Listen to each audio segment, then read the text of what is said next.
don't care. Hi, can everyone hear me? Can everyone see me? Actually, no one's here yet, so let me give you a second. I was just telling, oh, you can't see, am I on the air sign? There we go. I was just telling the people here on TikTok that work has been kicking my ass, and I really want to tell you guys about what I'm doing because it's super cool and fucking exciting, and I really want to tell you, but I'm not allowed to because I signed a thing. But I can once the thing is over. So once this thing is over, you will be hearing about what I've been doing, which has been cool. Because a lot of people have been commenting, like, did you keep your job? You moved? And like, I promise I'm not ignoring you. I just, soon. Soon, soon, soon. TikTok to Twitch pipeline got me. Oh my god, Bunny094256. I'm glad. Finally made it on time tonight. I have COVID, but at least that means I can be here for stream. Hi, Barbie. Hi, Barbie. But I was just saying, I literally have been like so tired all day and just been like, oh my god, I'm so overwhelmed with like life right now. And I just like laid in this chair and put these glasses on and took my hair down, and it really felt a lot better. Oh my god, I just realized I fucking forgot to plug into Ethernet. Can you guys like hear and see me and all that stuff? I completely forgot to plug you in. Let's test this. How is like the quality? Like, do we not need the Ethernet right now? I knew I was forgetting something. I might do it right now. I'm just going to do it right now. I'm just going to do it right now, like just in case. I know that's like a little bit psychotic. Let me text my boyfriend and ask him to help. Will you guys wait like 2 seconds while I do this? It's clearer than normal, honestly. Okay, if it starts being fucked up, let me know and I'll go fix it. Well, that's fucking dope. That means I didn't need that handyman to drill that hole into the wall. But whatever. I guess my Wi-Fi here in the new house is better. Okay, but anyway, we have a lot to fucking talk about tonight, so we're gonna go ahead and get into it. I know I say that every night, but tonight I actually mean it, and actually just kidding, I don't mean it. Look at, no, not that way, this way. Look at the pink wall. Look at how it's progressing. I'm also getting a new chair that doesn't have such a big back on it. It's like a lower chair. So you guys will be able to see the pink wall more. Hagrid likes motorbikes. You graduated? Congratulations. Oh my god, we love. Actually, I want you guys to see the pink wall. Right there. Make me a little smaller. There we go. So cute and very gorgeous. That's so much better. I don't know why I felt the need for it to be that big. Who is this skeleton? He's been here. That's Mike. It's Mike. I also ordered Chili's for the first time in my life. It absolutely did not disappoint. I went to Chili's the other day, and it did disappoint because I was with my friend, and for anyone, I'm not being mean. I said this to her face, and me and her are just mean to each other. It's part of our friendship. But literally, she was shit-talking Chili's so bad. And I was like, what, you want to go to one of your fucking hipster places? And she was like, yeah, I do. Because she was so overwhelmed with the menu. Because she's used to going to restaurants that charge $45 for everything. And they only have 3 things on the menu. And half of them have like some weird fucked up ass ingredient, like rhubarb, like on chicken or something like that. Like, you know when they just, like, they put things together and you're like, why'd you do that? Can I just have like a food, like a regular person food? That's the type of place that she goes. And so I was just making fun of her for that. And I was like, I don't even know why you agreed to come here. Like, you literally said we should go here. Like, I knew you were going to hate this. Like, why did I let this happen? Honestly, no one to blame but myself. Also, so I'm doing the pink wall right here. But now that I'm thinking about it, I think I should do like this section of this wall too. The people on TikTok, the angle is so fucking different. I'm sorry.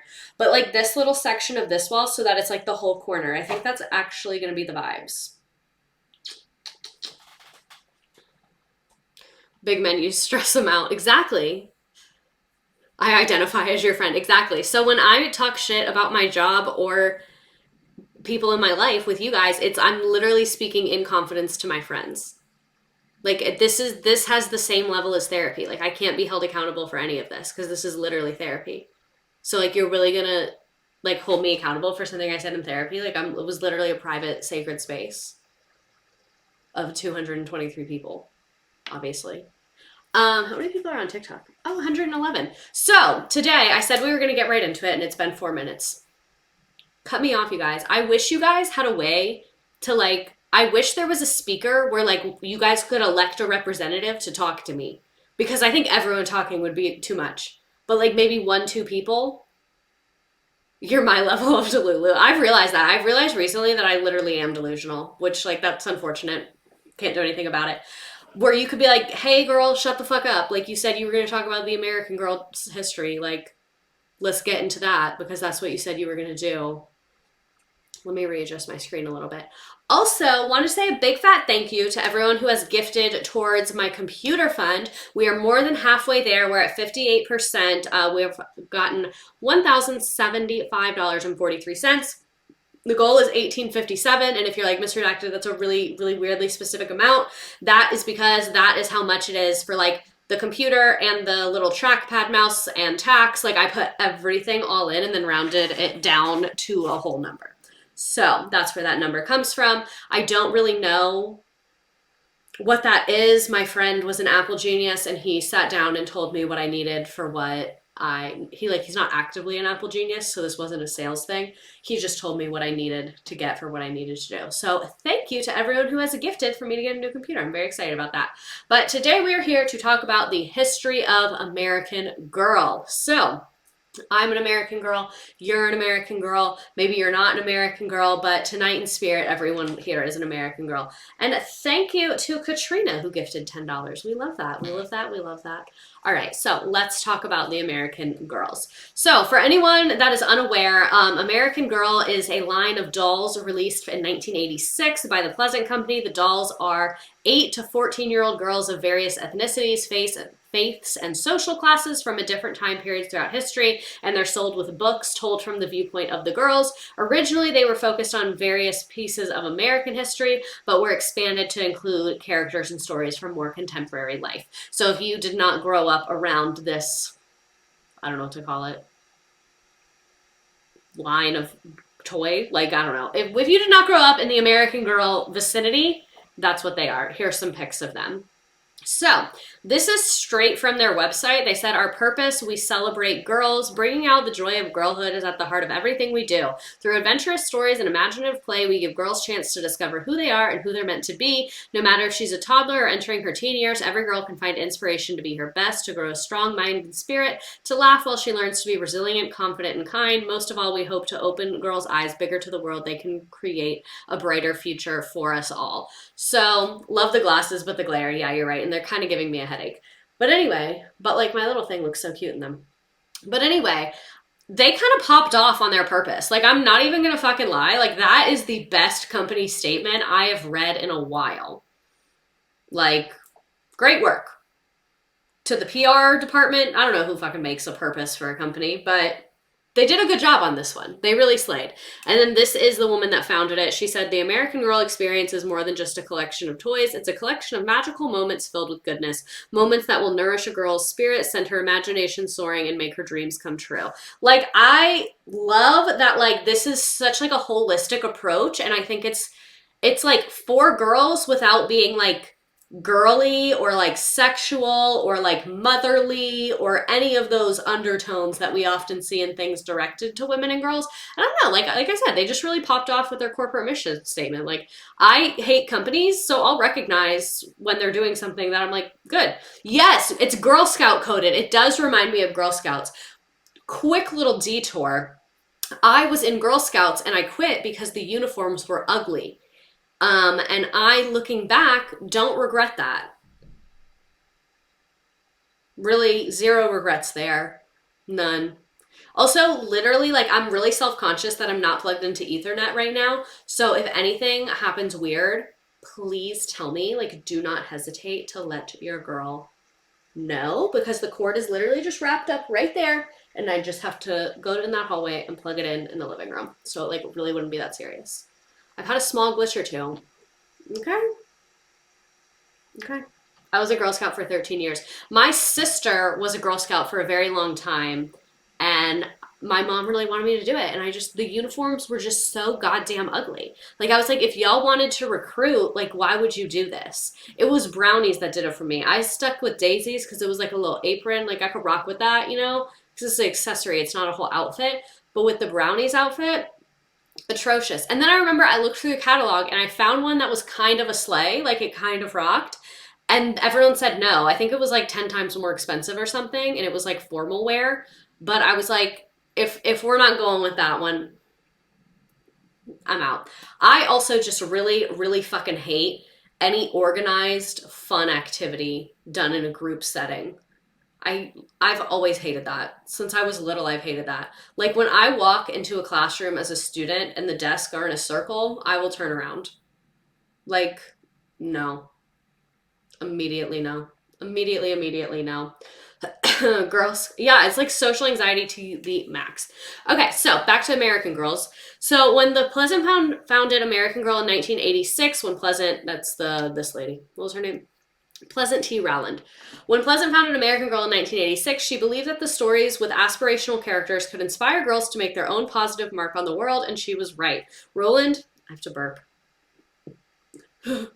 Rowland came up with the idea after she returned from a trip from Colonial Williamsburg, where she noticed there was a significant void in the toy market for younger age dolls and saw an opportunity to provide an alternative to baby and adult dolls. So I also love this because one of the things I love about Barbie that they talked about in the Barbie movie, and I was so fucking glad they brought it up, is that Barbie was the first doll that did not revolve around caretaking. You don't take care of Barbie, you imagine yourself through Barbie. And I really appreciate that American Girl does that in a way that Barbie is very like stereotypical in beauty, and she's an adult, and she's obviously sexual in a lot of ways, like the way her body is configured together is like not normal proportions, and it like I get Barbie has baggage, you know? And I think that American Girls achieve the same goal of like the non-caretaking play without that same kind of baggage, because it's really girls and girls' stories from their perspective, you know? Barbie is your older sister, American Girl is your best friend. Yes, that's exactly it is. Barbie is your cool aunt or older sister, and American Girl is your bestie vibe. Wow. The way we're literally philosophers. Like, do you think men are speaking this deeply about their little Pokemon cards from back in the day? Well, yeah, with Pokemon, that's complicated. Let me think of a better example. But it's complicated in a different way. It's not emotionally intelligent complicated. You don't think men are thinking this hard about their little Nerf guns? I really don't think so. Like, we're thinking about the layers here. We are layered people. Okay, so anyway, where was I? Although the books were written for girls who were at least 8 years old, they endeavor to cover significant topics such as child labor, child abuse, poverty, racism, slavery, animal abuse, and war in appropriate manners for understanding and sensibilities for their younger audiences. Pleasant Company was founded in 1986 by Pleasant Rowland in Middleton, Wisconsin, and its products were originally only purchasable by mail order only. From there, Pleasant developed even more books, dolls, and toys to integrate play and learning experiences to emphasize important values. And for those of you on TikTok right now, come to Twitch, because that's where you can see all the pictures that we're going to look at and stuff. So the flagship, a lot of this is from their website. So when you're seeing it says R, it's because I literally took it from their website. So our flagship historical characters launched in 1986, featuring 18-inch dolls with wide worlds of play for girls 8 and up. Each character is highlighted in a book series. We kind of already talked about this. So asking Tripp, a former coworker and friend, to help bring the dolls to life, she launched American Girl's first 3 dolls. So Pleasant Rowland asked a friend to help her with this. The first 3 dolls were Kristen, Molly, and Samantha. They were available via catalog in 86. By the end of the year, they had record sales of more than $1 million. So people really ate this up. People were very much into it. And just to give you context of what we're doing tonight, we're mainly just reading the girls' stories. Like, that's going to be primarily what this is. So hope that everyone is excited about that. We are going to talk about some things that they did that like weren't that chill, and like their stores and stuff like that, but like a very high percentage of this is just the stories of the historical dolls, because I was gonna go through every individual doll very briefly, and then I realized I don't really fucking care, and so I was like, I like history, let's literally just read the history story, girlies. So that's what we're doing. I'm glad to see that you guys are like lit for that. Work has been, like I said, a lot recently. I really just wanted to have a good time and read, like, have story time with you guys. So I also wanted to show you that the original Samantha doll is on eBay for almost $1,300, which is fucking insane. Like, I think it's crazy that the dolls are $100, but the fact that the resale of the original is $1,300 is just bananas to me. So this is the summary from Amazon. So Samantha Parkington is an orphan who lives with her rich grandmother in 1904.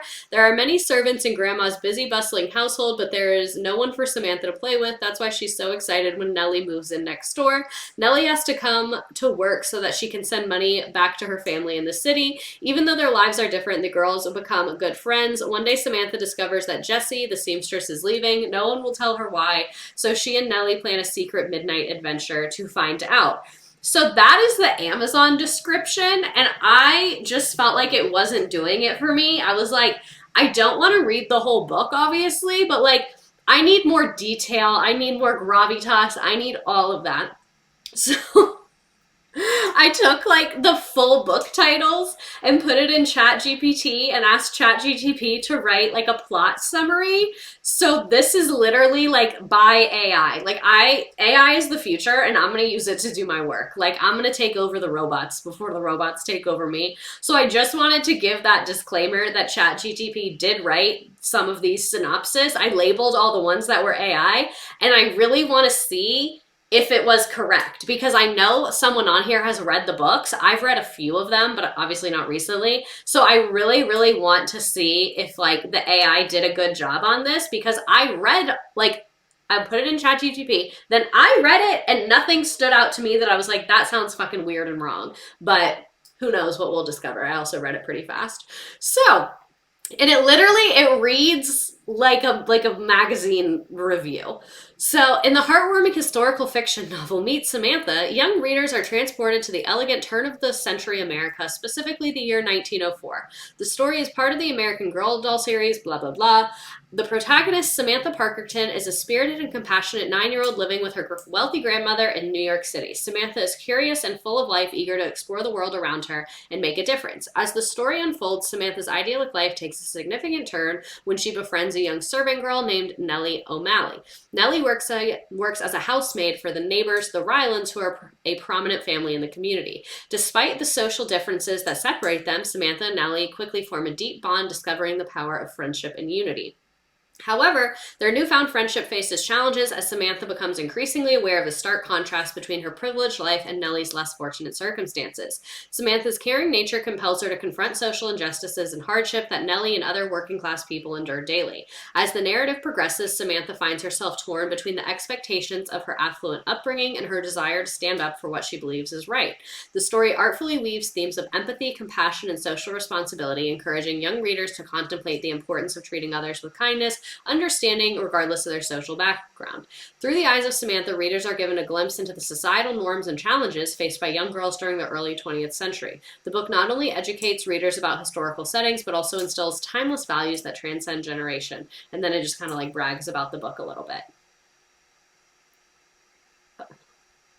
I gotta read these books again. I have so many I didn't read. Someone said, this is close. I really missed the opportunity for my username to be a lonely orphan American girl.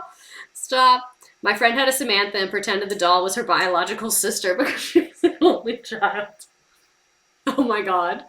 I appreciate that you speak at 1.5 speed. Thank you. Someone messaged me and they were like, your videos are the only ones that I don't turn up the speed on. And I was like, I really take that as a compliment. Oh my god, there's no middle class and a huge gap between the wealthy and the poor in this time period. So that was the other reason, is I was like, let's read these, and then what might be fun is I can give you guys like some historical context about the time period for the ones that I know about. So what's going on in 1904? Just to give you context, World War I started in like 1920, I think, 1919, 1920, like around that time. Civil War started 1865. So we're like in between World War I and the Civil War, just to give you some big world events to base your thinking around.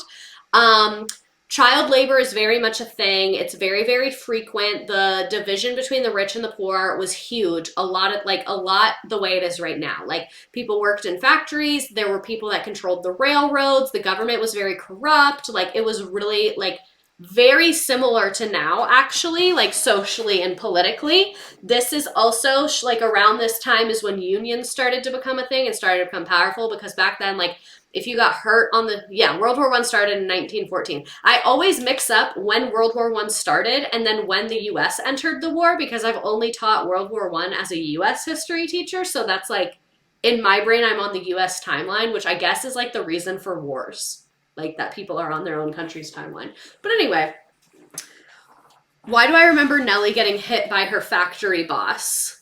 Oh my God. Union Stream tie-in event. Yeah, I actually do have a stream about industrialization and the labor movement and union vibes. So if you're curious about that, there's 2 streams you can go back and watch. I did them back to back. Those really flopped number-wise. So that was Samantha's story. This is Kristen. This is one of the other OG dolls right here. I want to do my hair like Kristen. If I had more money, time, and resources, I think I would have dressed up as Kristen for this stream. Because I think I look more like Julie, but I think it'd be hard to tell I was dressed up if I did Julie. I think if I did Kristen, y'all would recognize it immediately. You could be Kristen cosplay next stream. It's just like, to me, if you're not going to do it right, it's not worth doing. And realistically, to do it right, you need to spend a minimum of $50. So that's just kind of what the thing is. No, you've not missed Molly. So, Kristen. Ow, my nails are lifting. I need to take them off tomorrow. So, Kristen, the American Girl brand, whatever.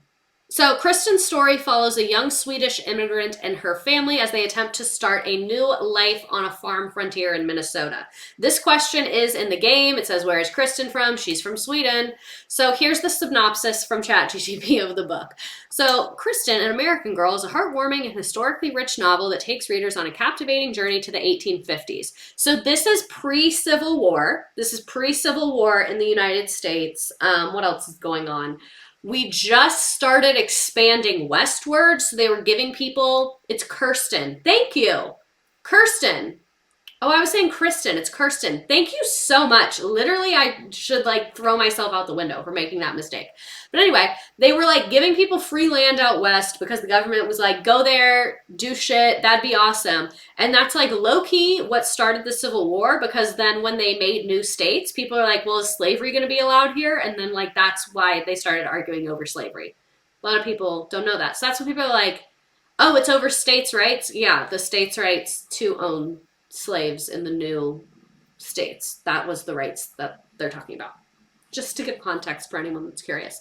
So, I should just throw myself out the window for that one. I love when y'all like say what I just said and then I read it. It feels really awkward. Like Durst, like Dearston. Kirsten. Kirsten. Kirsten. Kirsten. Kirsten. Kirsten. Kirsten. Now it doesn't sound like a word. Anyway, where they meet Kirsten Larson, a courageous, resilient young Swedish immigrant girl. The story begins with Kirsten and her family embarking on a perilous voyage across the Atlantic Ocean, leaving behind their beloved homeland to seek a better life in America. Settling in the Minnesota frontier, Kirsten, now I'm self-conscious, faces the challenges of adjusting to a new culture, language, and way of life. So what I will say is like, even like the immigrant, so what am I trying to say? The fact that they used a girl who is an immigrant as an American girl, I think is really cool, even though she's like a long time ago and white, so like super accepted. Like in the, like she wasn't super accepted when she got here, but like in the 80s, that would be accepted. Does that make sense? Because the doll came out in the 80s, let's remember that. I think that's cool that they were like, yes, this girl who immigrated to the United States, she's an American girl. I just think that was like kind of a slay. They could have slayed harder, but they slayed a little bit. So throughout the narrative, readers witness Kirsten's strength and determination as she overcomes various hardships. The Larson family works hard to build a life in their new community, facing the harsh realities of the untamed wilderness. Kirsten learns... I'm so self-conscious of it now. Kirsten learns to adapt to the unpredictable nature of frontier life, discovering her own inner strength and resourcefulness along the way. As she integrates into American society, she befriends other children in her small town, including a Native American girl named Singing Bird, which, like, again, they could have used, like, an actual, like, Historic name, but they didn't. The girls develop a special bond that transcends cultural differences, teaching them the valuable lessons about friendship, understanding, and mutual respect. The story artfully weaves historical details about the challenges faced by the pioneers during the mid 1800s, from harsh weather conditions to the importance of family bonds and community support. Kirsten's journey is not only about survival, but also preserving her heritage while embracing her new identity as an American girl. And then you can see it just kind of says more of the same sort of thing. You're pronouncing it correctly now. I don't think the doll would mind very much. You're doing amazing. Don't stress, doll. Did anyone else know Daniel Larson? What are y'all talking about? So here is an early sketch of Molly. This is the Molly doll. This was like the OG sketch of her. I just found that and thought that was cool. Here is the actual Molly doll. I remember the movie to this. I accidentally paused you guys on the chat. Molly! I see a lot of Molly stands here. Love to see it. Love to hear it. So, Meet Molly is an enchanting historical novel that transports readers to the home front of World War II. So, I, love the Molly movie because obviously I've always been a history girly. This is actually something I think about a lot. Oh, glad you brought that up. We need a stream to watch the movie. I really wanted to do something. I wanted to... when the new season of Sister Wives comes out, I was like, I want to watch it on stream. That would be so fun, but you can't because the streaming websites, like the Peacock app or the Netflix app, like any of them, they block you sharing your screen. So I can't have you guys watching it, if that makes sense.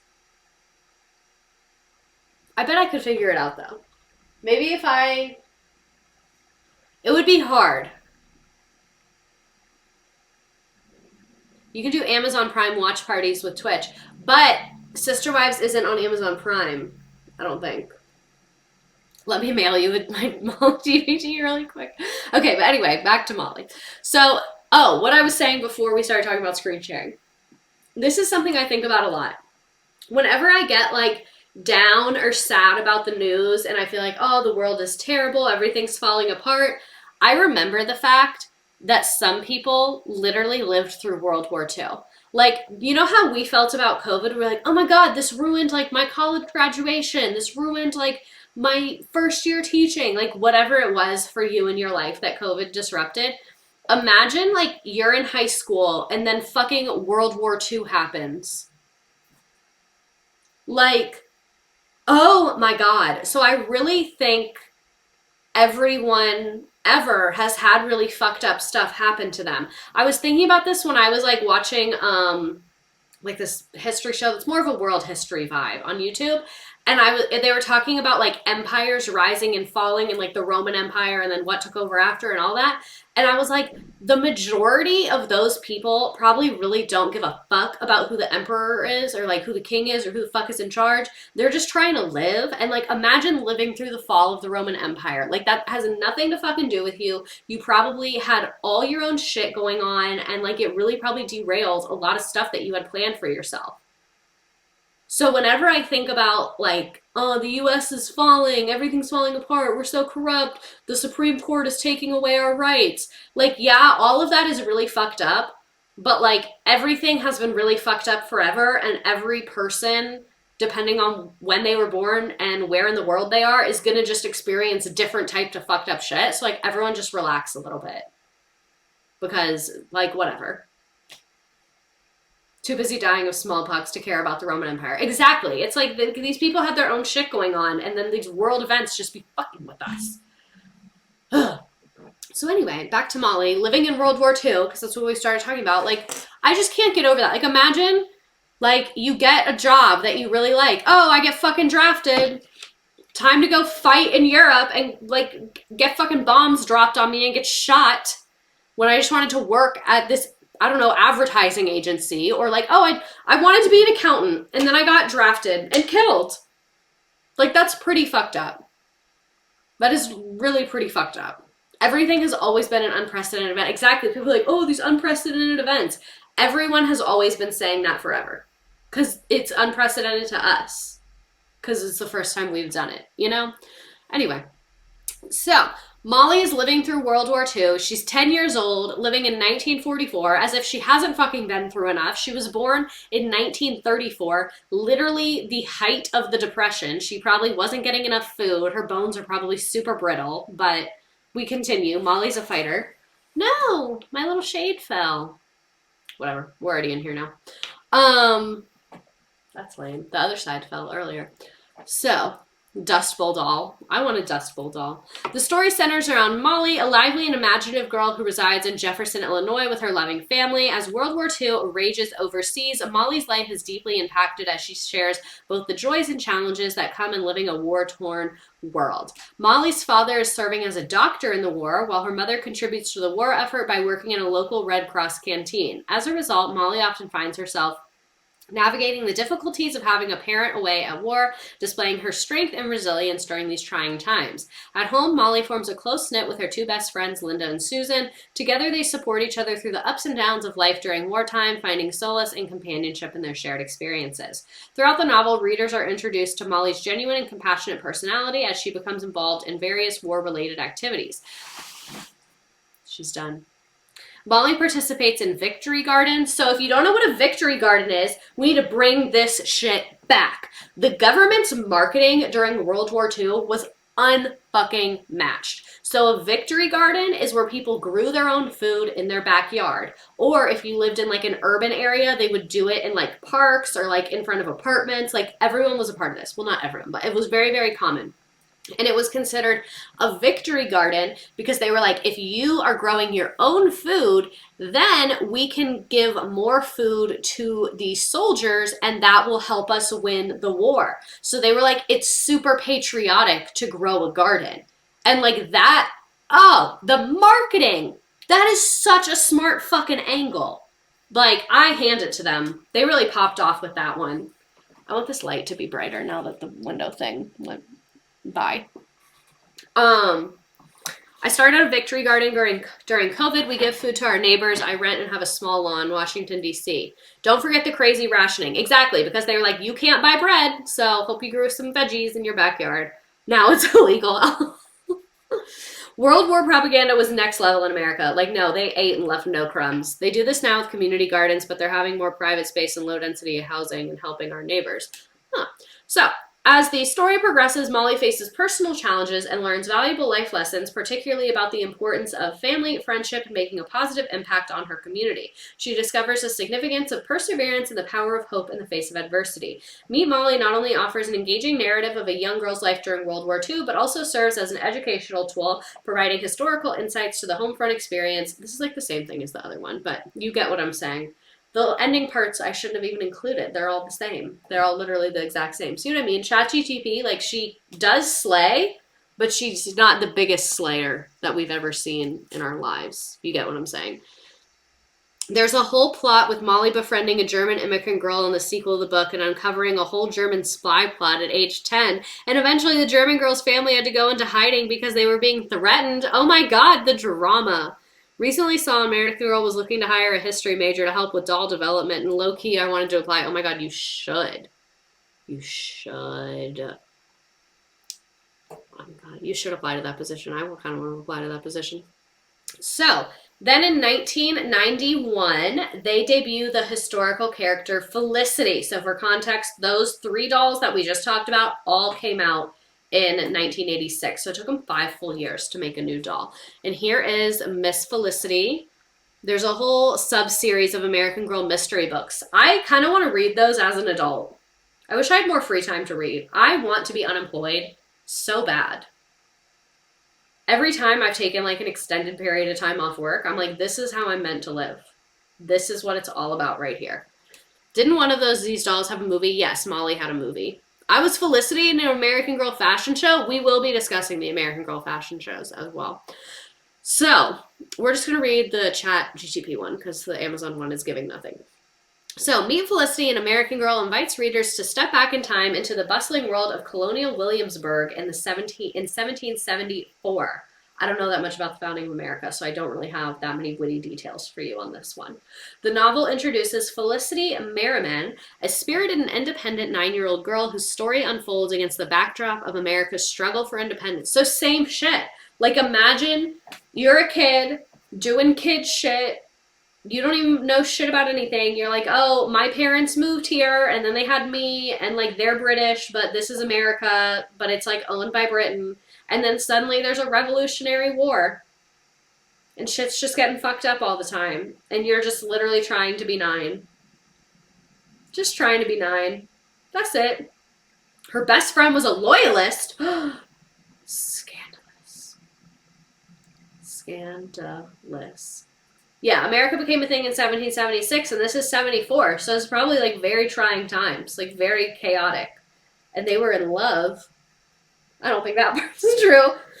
Oh, her outfit's slayed. Oh my god. Kind of similar to when 9/11 and the following wars happened. I was 8.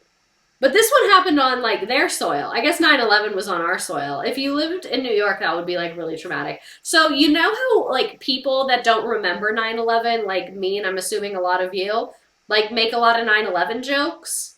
Like, you know how that's a thing? And they were loyalists. You know how it's a thing that people make 9/11 jokes? Like, I'm not crazy, right? People do that. I think it is like low-key disrespectful, but some of them are really funny, especially the ones about George Bush doing 9/11. I've laughed at those. I'm big enough to admit that. But anyway, I was like talking about those jokes, and my boyfriend is older than me and grew up in New York, and I was like, oh my god, like that was probably really fucked up for you. And he was like, yeah, it was like probably the scariest day of my life. And I was like, oh, damn. Like, that's a lot. Like, they don't joke about it in New York. Yeah, exactly. Like, I was like, oh, ooh. Like, that made me, oh, you know what I mean? And now when I see, like, the memes, I'm like, ew. You know? It's just awkward. Oh. We absolutely joke about 9/11 in NYC. Not the disagreeing over joking about 9/11. Can we agree on nothing as a country? Did you see the 9/11 mattress sale ad? Yes. I feel like we're too desensitized from seeing those video clips in school. It doesn't feel real, so I can make jokes. Exactly. Like, I've literally seen the clips of it so many times that it's like I'm so desensitized to it, especially because I wasn't there. Can we get a poll for the NY people? New Yorkers only. Why didn't they update the 9/11 video since 2003 though? Wait, which 9/11 video? Anyway, okay, back to Felicity. We're not talking about 9/11. We're talking about Colonial Williamsburg. Someone asked me to stream about 9/11 and I was like, absolutely not. I'm not doing that. So, Felicity dreams of adventure and freedom, yearning to explore the world beyond the constraints of the traditional expectations for young girls in the 18th century. In this captivating historical fiction, readers follow Felicity as she embarks on a series of thrilling escapades. The novel drives into her strong-willed nature and her desire to defy societal norms, even during a time where girls were expected. They're really just saying the same thing. The Miriam's family world is not only filled with excitement and joy, but also marked by growing tensions between the American colonists and the British crown. Felicity finds herself drawn into the political climate of the time, especially when her father's business comes under scrutiny due to his outspoken support for independence.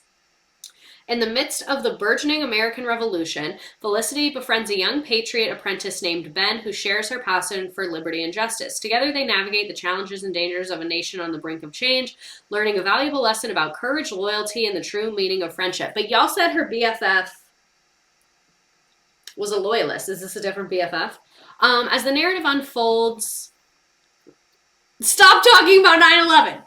As the narrative unfolds, Felicity's journey is both relatable and inspirational, portraying a young girl who dares to challenge the status quo and fight for her beliefs. She learns that even the smallest actions can make a difference in shaping the future of her country. And then it's like more of the same thing.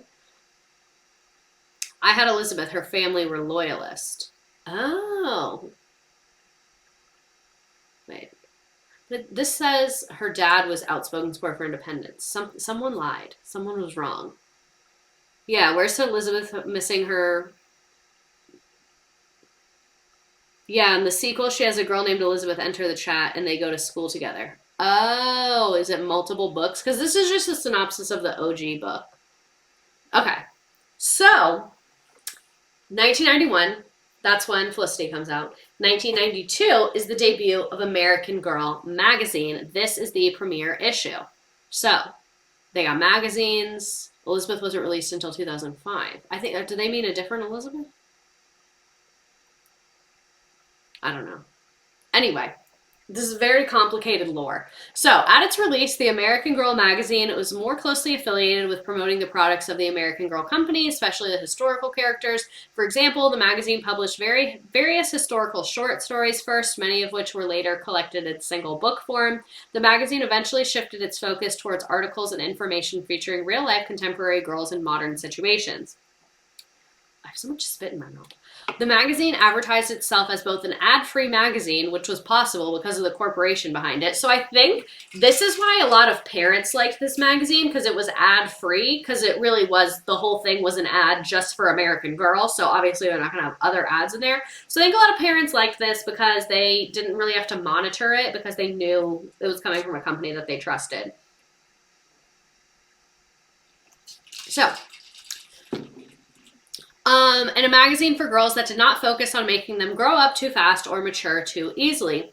Like other magazines aimed at tweens and older teen audiences like 17, Tiger Beat, or YM. Beginning in September-October 2009, the magazine featured more advertisements for American Girl products. The contents of its page were shrunk to fit an advertisement for an American Girl behind the scenes. Page was moved to fit for another American Girl advertisement on the back of the magazine. However, there are still no outside product advertisements. Oh my God, the recipes in the American Girl magazines. So in 1992, they also had the debut of the American Girl fashion show.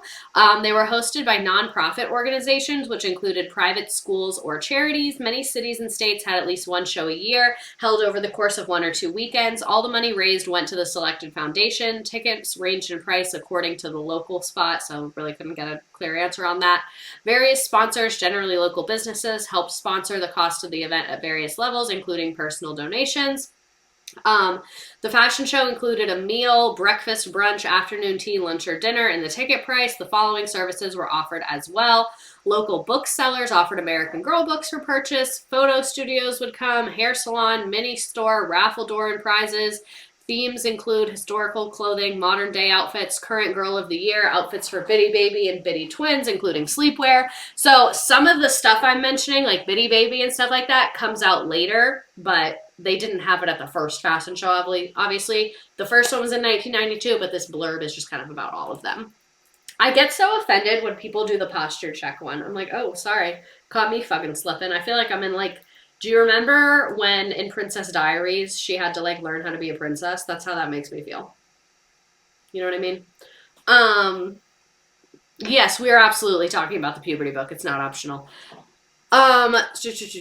So models had to fit certain size of kids' clothing, were accompanied by a provided doll in the matching outfit, so they didn't have to bring their own, and then they had it like by age thing, and it was about 2 hours, and it was just basically a little fashion show, and they had goodie bags and stuff.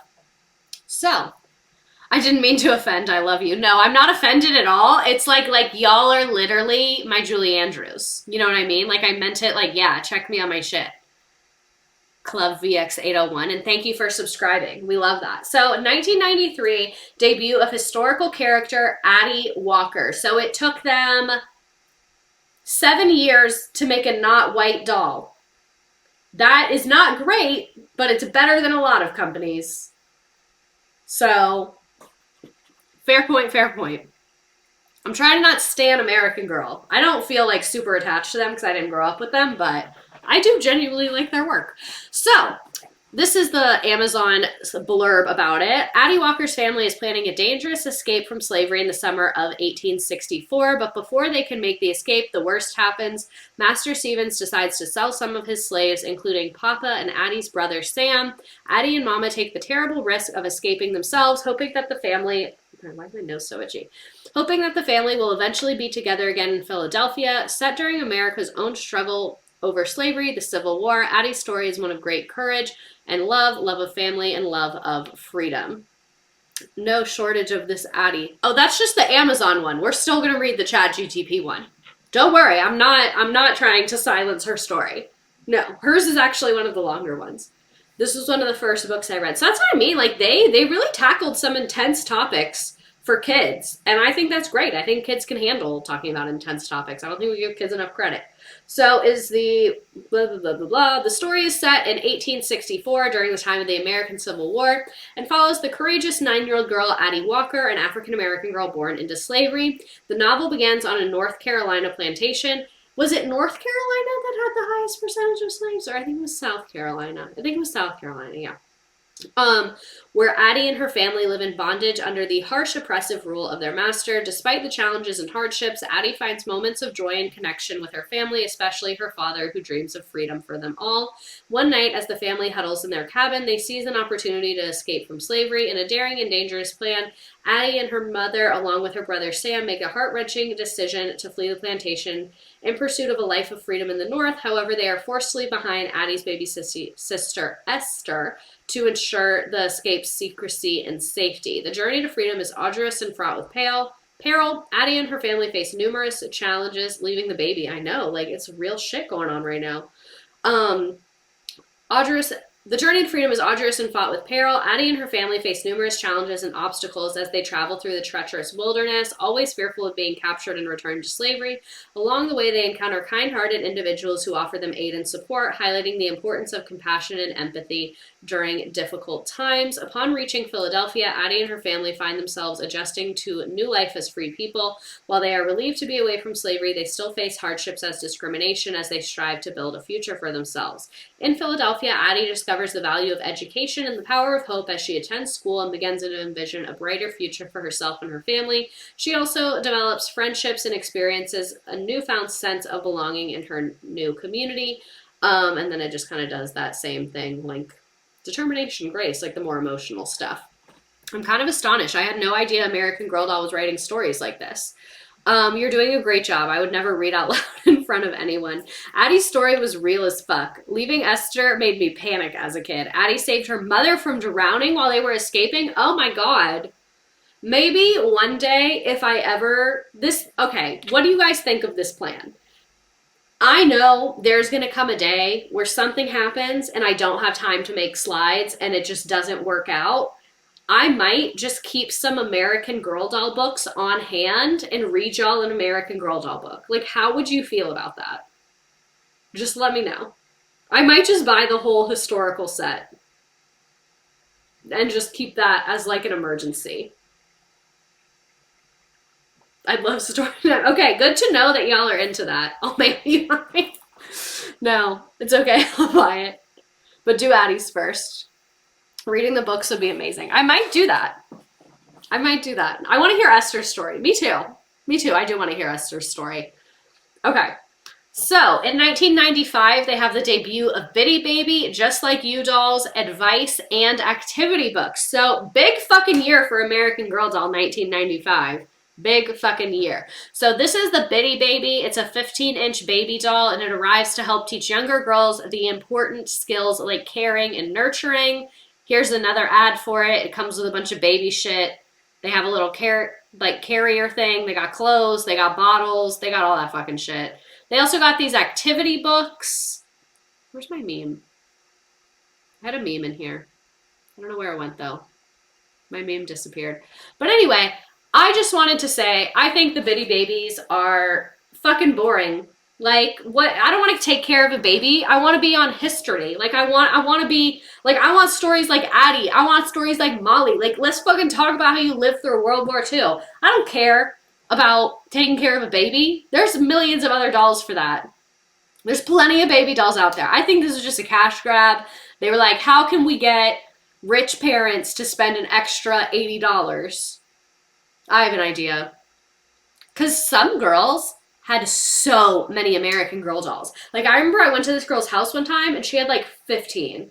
And I was like, doing the math in my head. I was like, okay. And then I remember her mom was like, oh yeah, I told her she could either have American Girl dolls or a TV. And she picked American Girl dolls. And like literally as like an 8-year-old child, I was like, why would you give her that comparison? The American Girl dolls are way more expensive. Like, you kind of flopped with that one. Yeah, these people have money. I liked her house. She had a really good playroom. It was dope. My sister and I had like 7 between us. My grandma got us them for Christmas every year. I did not care one about those bitty babies. Yeah, I went to a private school with rich kids and went to birthday parties where she'd lend out her extras to me and my sister because my parents couldn't afford to buy us both one.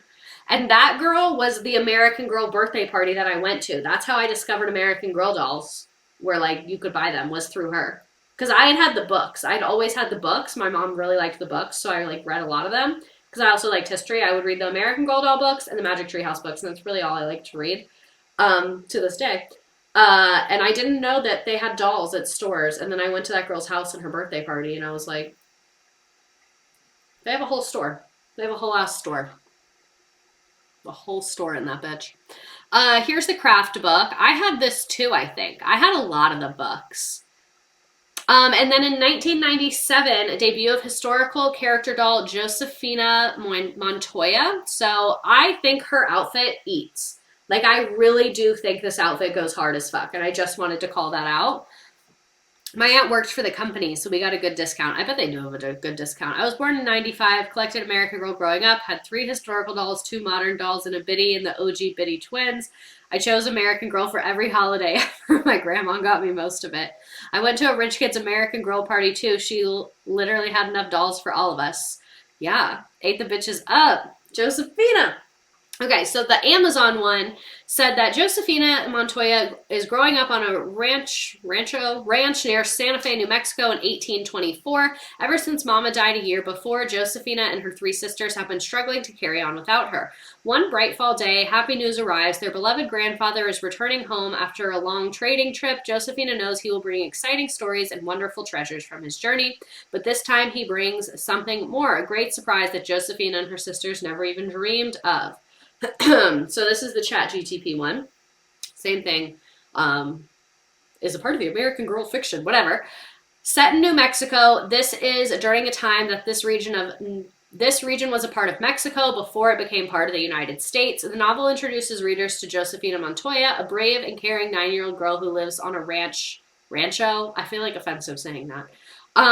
In the picturesque village of Santa Fe with her loving family. Her life is closely connected to the land as she cherishes her heritages and the rich traditions of her Mexican culture. The story begins with Josefina's family preparing for an upcoming Christmas celebration called Las Posadas. However, the joyous occasion is marred by the recent loss of her mother. Grieving and trying to cope with the loss, Josefina, her father, and 3 older sisters must find the strength in one another to face the challenges ahead. As Josefina navigates the complexity of grief and healing, she begins to uncover unique abilities and talents. She has a natural talent for caring for animals and finds comfort and solace in tending to the animals on her family's ranch. Throughout the narrative, Josefina develops a deep connection with a spirited Mar named Sombrita. Together, they form an unbreakable bond. The OG horse girl. You said it best. She literally is the OG horse girl. And Josefina learns the valuable life lessons about responsibility, patience, and perseverance. As Josefina's family comes together to support one another, they face new challenges when a trader named Tia Dolores comes to stay with them. Tia Dolores brings a different perspective on how to move forward after their loss, which causes some tension within the family. The story also highlights the importance of preserving family traditions and cultural heritage. Tia Dolores and cultural heritage. Josefina cherishes the wisdom of her grandmother, Abuelita, who imparts important lessons about life, love, and embracing their Mexican heritage. As Josefina's journey unfolds, readers witness her personal growth and resilience in the face of adversity. The novel emphasizes the value of family bonds, the power of love, and the strength that comes from honoring one's roots and traditions. And then it's the same thing as the beginning. Or not the beginning, but as all of them. You could also buy her horse and Felicity's. Oh yeah, they had the accessories for the girlies. And then in 1998, the Pleasant Company was purchased by Mattel for $700 million. So Mattel owns Barbie and they own American Girl. Fun little fact. Then, 1998, another big event of the year is that the first American Girl store opens in Chicago, bringing life to all the characters and experiences in an award-winning retail environment. So here's the ad. Opening November 19th, 1998. I don't think it actually looked like that. Another important thing happened in 98, y'all. Let's talk about it. Let's discuss the care and keeping of you. This was the book that raised us all. They told My school told us to get this. The Care and Keeping of You, The Body Book for Girls by Valerie Lee Schaefer is an educational children's book about puberty, female health, and hygiene. It was written for readers aged 8 years and older and does not mention sex or sexuality. It was first published in 1998 by American Girl, a U.S. doll company, under its Advice Liberty imprint. The fuck? What's my iPad doing? No. Goodbye. I feel so left out. Never got the Care and Keeping of You. Oh, I'm sorry. Do you want me to give it to you? Imagine instead of this, your mom gives you The Cycle of Life from the 1950s. Are the Mary-Kate and Ashley twins in this? Not that I'm aware of. But anyway, where was I? Oh, in 1993, American Girl launched a bi-monthly magazine aimed at its preteen readers. The readers of the magazine sent in thousands of letters asking questions about their health, particularly related to puberty or body image. The magazine editor, Barbara Stretchberry, said, "If you go back and listen to our readers, our girls, it was so crystal clear how much this topic was on their mind." American Girl founder Pleasant Rowland had the initial idea after reading a newspaper article about early onset puberty while on an airplane. She tore the article out and left a sticky note on it addressed to the book's eventual editor, Michelle Watkins, which read, "We need to do something about this now." They decided to publish an educational book answering questions about puberty in a way that would be approachable to young readers. Rowland selected Valerie Lee Schaefer, a copywriter who had written catalogs for American Girl doll accessories, to write the book because she felt Schaefer's voice was relatable to 9 and 10-year-old children. Schaefer was pregnant with her daughter at the time that she wrote the book. Schaefer later commented that she felt the transition between life stages was not well recognized in the United States, and she wanted the book to help girls understand the transition from being a young girl to becoming a woman. The book conducted focus groups, which found that preteen girls often wanted to know about subjects such as when to begin wearing bras and how to look after their physical health. The letters from the magazine readers and feedback from focus groups were used to determine the content of the book, and it was illustrated by Norman Bendwell. And why did a man illustrate it? What is a man doing here? What is a man doing here? Norman, all I'm going to say is you better have been a medical illustrator. That better have been your previous job. This has just ruined my day. I'm so sorry that, I wish I didn't know that. Y'all just found that out at the same time as me, and I'm so sorry. Check his computer. But anyway, Leah Gagino is the medical consultant. She seems to be on the right side of history. His name being Norman. Let's Google him. I'll do it in a separate window in case anything terrible comes up. He has a website.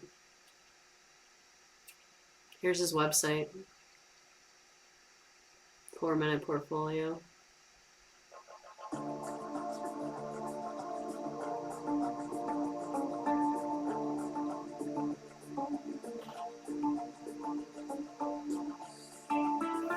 Stop.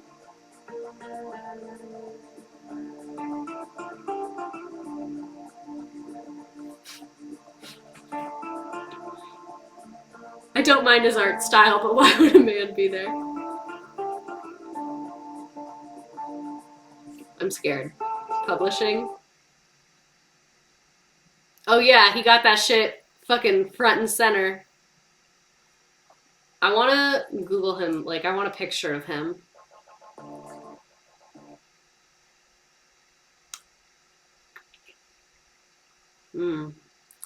Yeah, I'm not going to show you guys the picture of him. Actually, I don't even know if that's him. That's a random guy on Facebook. Oh, nope, it's him. It's him. Yeah. Do you guys want to see the picture? Because it's exactly what you'd expect. Please show us.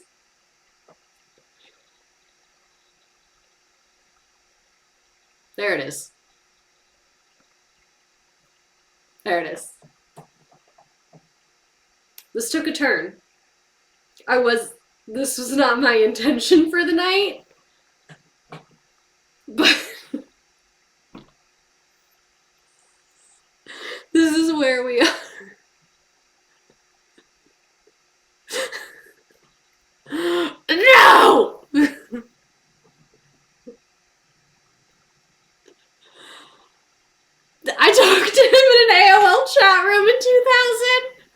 The white goatee. Oh my god, I hate it here. His purposely dyeing facial hair different colors. I rebuke this. Him being called Norm. Go back to the history. Go back to the history. Autism and You.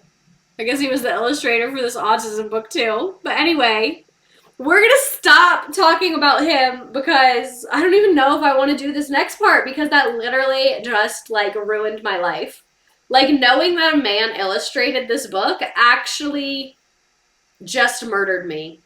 Like that actually just like horrified me. But what? Not 9/11, not in the same stream. The aura is off. We are not doing well. Like me and you guys are well, but the vibe. God. So what was everyone's most horrifying memory of this book? If you want to put it on Nearpod, go for it, but I figured it'd be faster to just use the chat. So let me know. Yeah, my most horrifying memory is Norman, now. 100% the tampon page. For sure. For sure. If anyone wants to try and find that pic and upload it onto the Nearpod board, Norman's drawings, my most horrifying Norman is written. I feel so left out. I never read this book and never got a puberty talk from my parents. I think all of us got this book instead of a puberty talk, is what I think was the case here. Choosing to believe a woman did the illustrations and he just took credit. Thank you, a Quick Trip parking lot. That is the narrative we are going with. He took credit for someone's work and she did an amazing, amazing job. You know what? It was probably like his assistant or his intern and she really just slayed and did an amazing job and he took the credit for it. So thank you. I love that narrative so much better. That's what we're going with. Man. That's what happened to me. I never got to talk. I learned from this book and my friends. And someone else said YouTube. I used to watch Lacey Green's YouTube videos. That was my sex ed. Plagiarism, Norman. Oh my God. I refuse to believe he drew the tampon page. Because he didn't. It was his intern whose work he stole. My stepdad taking the book and reading it? Stop, Panda Girl. My mom ripped out pages and I was terrified what could have been that bad. Nothing was really bad. Oh my God, someone found the tampon one. This one scared me so much. Why does it make me uncomfortable now? Like I want it off the screen. Like I get it off the screen. Yeah, this book really like, it went into it though. Didn't know this book existed before this stream, and I'm still reeling from our illustrator discovery. In the care and keeping of you, there's a spread of a girl's boobs as she blow dries her hair. I distinctly remember exactly what you're talking about. I haven't talked to my mom in 2 years. I want to call her and see if she still has it. You're like, hey, I know we have a lot of other issues to talk about. This is making me nervous all over again. I know, I literally, like, I put this in here and I was like, oh, we're all adults, so it won't make us uncomfortable, but, like, I'm uncomfortable. I'm, like, feeling anxiety. I'm a little sweaty. I'm just a little bit sweaty. It's like in health class where they made a boy side and a girl side, and we're on the girl side, and I don't like it. I was never taught menopause, so I thought a period happened every month until you died because of this book. I remember when I got my period for the first time, I was crying, and I told my mom that I couldn't wait to go into menopause, and then she yelled at me. I'm so mad that we discovered that illustrator. I'm literally so upset about that. Like, I'm really not over it, but we have to move on. Like, we just literally have to move on. We don't have a choice. So, in 1999, AmericanGirl.com launches. So, Girly Pop is online. The way our suppressed memories of this book are activated, I really, like, I did not mean to do this to us. Like, oh my God, I'm so stressed out right now. Like, I'm sure my heart is beating so fucking fast. What's my heart rate right now? Oh, it's not that bad. It's 84. But, like, this is just a lot. Like, I'm so sorry that I did this to you. I'm so sorry that you're a part of this. I'm so sorry that I'm a part of this. I'm really not having a good time. I did not think that this was gonna We need a mindfulness minute. What's something we can watch on YouTube that'll like cleanse us? Okay, I'm gonna show you guys my favorite YouTube video. That's what we're gonna do. We're gonna take a brain break and we're gonna watch a YouTube video. Actually, I don't know if this is my favorite YouTube video, but it's pretty short and I really think it's funny. So we're gonna watch it. This is our cleanse. I feel like Mike shouldn't be in the room with us right now. Is that, yeah, maybe he's the problem. Maybe that's it. Unpopular opinion, period over hot flashes. I don't know. I don't know about that one. Okay, let's watch this. Let's cleanse our spirits and then we'll get back into this. Now, people! I want this place looking like Disney on Ice in 1 minute. Hurry, if you haven't made your bed, throw it away. It's too late to make it now. Company is coming. Get rid of the couches. We can't let people know we sat. The chairs need to be pushed in. There cannot be any sign of living in this house. This is so my mom. Throw everything out. I want this place looking like a new Mediterranean fusion restaurant by noon. They cannot have beds. This is like timeless comedy. I cannot stress this enough. I need those things looking pumped. I need those things looking fluffed. I want the toilet looking like one of those chairs from the Men in Black headquarters. We need more bird feeders. I need a bird feeder at every window. Knobs. They can put seashells on the doorknobs. We can't have any clothes. Everybody take off your clothes. This is a dish towel. We need a hand towel. What are we, barbarians? Stop! That just made me realize I'm literally turning into my mother because the other day to my boyfriend, I was like, this is a hand towel and this is a cleaning towel. They're different towels. Oh, David, there's muffins on the counter. Muffins. Oh, this isn't happening. Oh my God. We have to go into the witness protection program, folks. Okay. Get on the rescue again! Where's my family?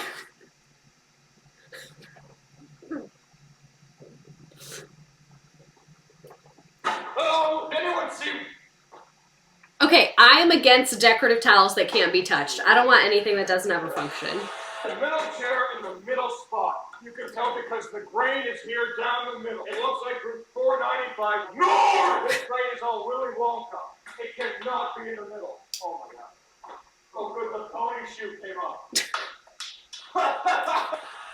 Hi, welcome to the water town. We live outside. We eat mud and stick. There's blacksmith around who can put the pony claws back on my pony boots. Fish, yes. Okay, Cinderella, get in your butter squash and get to third with the prince because you got to go to the ball. Oh my God. Hey, how does it feel? You want to walk around the store? David, can we get the lesbian plants out of here? Put them in the cubby! What's the pillows, you loser? I want these things looking like microwavable popcorn bags 3 minutes deep. Okay, I'm glad we did that. That was like a really good cleanse. That was a good use of 2 minutes. So, 1999, AmericanGirl.com launches, and then 2000, it is our girl. It is our girl, Kit. Historical doll Kit gets released. This was one of my favorite movies and my favorite books as a kid. I've always been fixated on the Great Depression. So Meet Kit is her book. It takes place in Cincinnati, Ohio during the Great Depression of the 1930s. The novel introduces readers to Kit Kittredge, a cheerful, resourceful 9-year-old girl who lives with her loving family. Kit's father owns a car dealership and her mother is a writer. Those two businesses are not recession-proof. If you are going to marry someone, you should always make sure that one of your jobs is recession-proof. Just a pro tip. Or that one of you is capable of a job that's recession-proof. So the novel introduces... Oh, I already read that. Together they lead a comfortable life. However, the Great Depression brings significant changes to their once affluent lifestyle. As the economic downturn takes its toll, Kit's father's business faces financial hardship and the family is forced to make adjustments to their way of life. We already said that, ChatGPT. Kit's beloved housekeeper May loses her job and the Kittredge family opens their hearts and homes to May, treating her as a member of the family. Wait.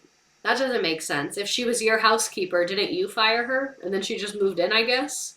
and she's not working anymore. Kind of a slay for her, if you ask me.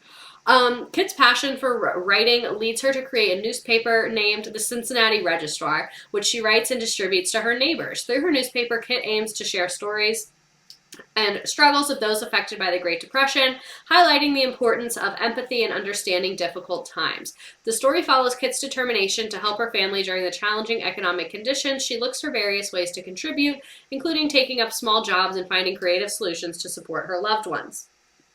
Kit is my origin story to becoming a social worker. Throughout the narrative, Kit forms a close relationship with a young hobo named Will. I don't think they meant hobo derogatorily. Who opens her eyes to the plight of the homeless and jobless during the Great Depression. Together they learn the value of friendship, compassion, and strength that comes with supporting each other through adversity. As the Kittredge family faces further financial setbacks, Kit's father must leave Cincinnati to go find work, leaving Kit to take on greater responsibilities at home. The novel emphasizes the importance of the family unity as Kit and her mother find the strength in their bond during her father's absence. As Kit's journey unfolds, readers witness her growth and resilience as she faces the challenges of the Great Depression with optimism and courage. The novel also highlights the spirit of community and the importance of helping another during difficult times. I loved the Kit story. I loved it. I also remember in the movie, I can't remember if this was in the book too, but in the movie, when her dad left to go find work, her mom like moved into the sewing room and started renting out rooms of their house. So then they had a bunch of other randos living there, and they were like eating toast cut up into corners, because then you could have one slice and give 4 people bread when you cut it up like diagonal, you know what I'm trying to say, like little diagonal pieces. There was an interactive Kit book that talked about the Depression. How did I not have that? That was in the book. It was a boarding house. Which game on the American Girl website was the one where you had a little farm and sold eggs? Kit knew how to hustle. She got that dime. Kit had that dog in her. You know what I mean? And then in 2001, they debuted the first Girl of the Year doll, Lindsay. So Lindsay Bergman brings life to the story of a girl who wants to improve the world. Her heart's in the right place, but she always seems to be in trouble until she learns there's more than one way to solve a problem. So basically, they have a Girl of the Year doll every year. It's a different girl with a different story who like lives in the current time. I was going to go through all of these, but I felt like the historical ones were a lot more fun and there was less of them and they were more interesting. So I'm just going to show you a timeline of all the Girls of the Year. So you can see they have one every single year except for 2002 for some reason. So Girl of the Year is a line created by American Girl where it features one doll all year round. The doll has accessories and merchandise in her own story. It was first introduced in 2001, which was Lindsay, like we said, and then here are all of the other ones all the way up to today. And then here's a timeline. It only goes up to 2018, but you can see different girls, different stories, but they're kind of set in the time that they come out in. So, 2002, debut of historical character Kaya.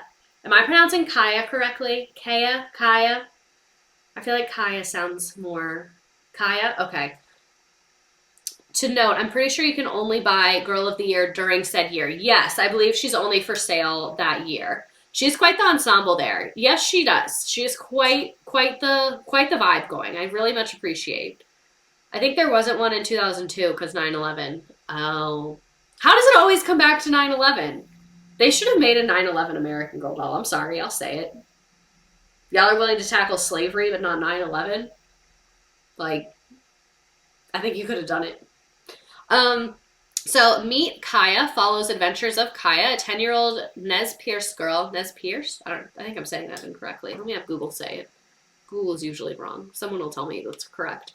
Living in the Pacific Northwest. That's like Seattle area, if you don't know. The novel introduces readers to Kaya and her close-knit family who belong to the Nanea tribe. Kaya cherishes her cultural heritage. Sorry, I keep trying to read the chat. Kaya cherishes her cultural heritage and values and teaching of her grandmother, who imparts wisdom and knowledge about the Nez Perce traditions and way of life. Kaya's world is filled with the beauty and the harmony of nature, and she deeply appreciates the interconnectedness of all living beings. She is an adventurous and curious girl, eager to learn from her family and the natural world around her. The story takes a dramatic turn when her older sister, Speaking Rain, is injured during a buffalo hunt. Kaya blames herself for the accident and struggles with the feeling of guilt and responsibility. The incident leads to a rift between Kaya and her twin brother, Cutting Teeth and Running Rabbit. I feel like she has, like, her name is a very different vibe than her siblings' names.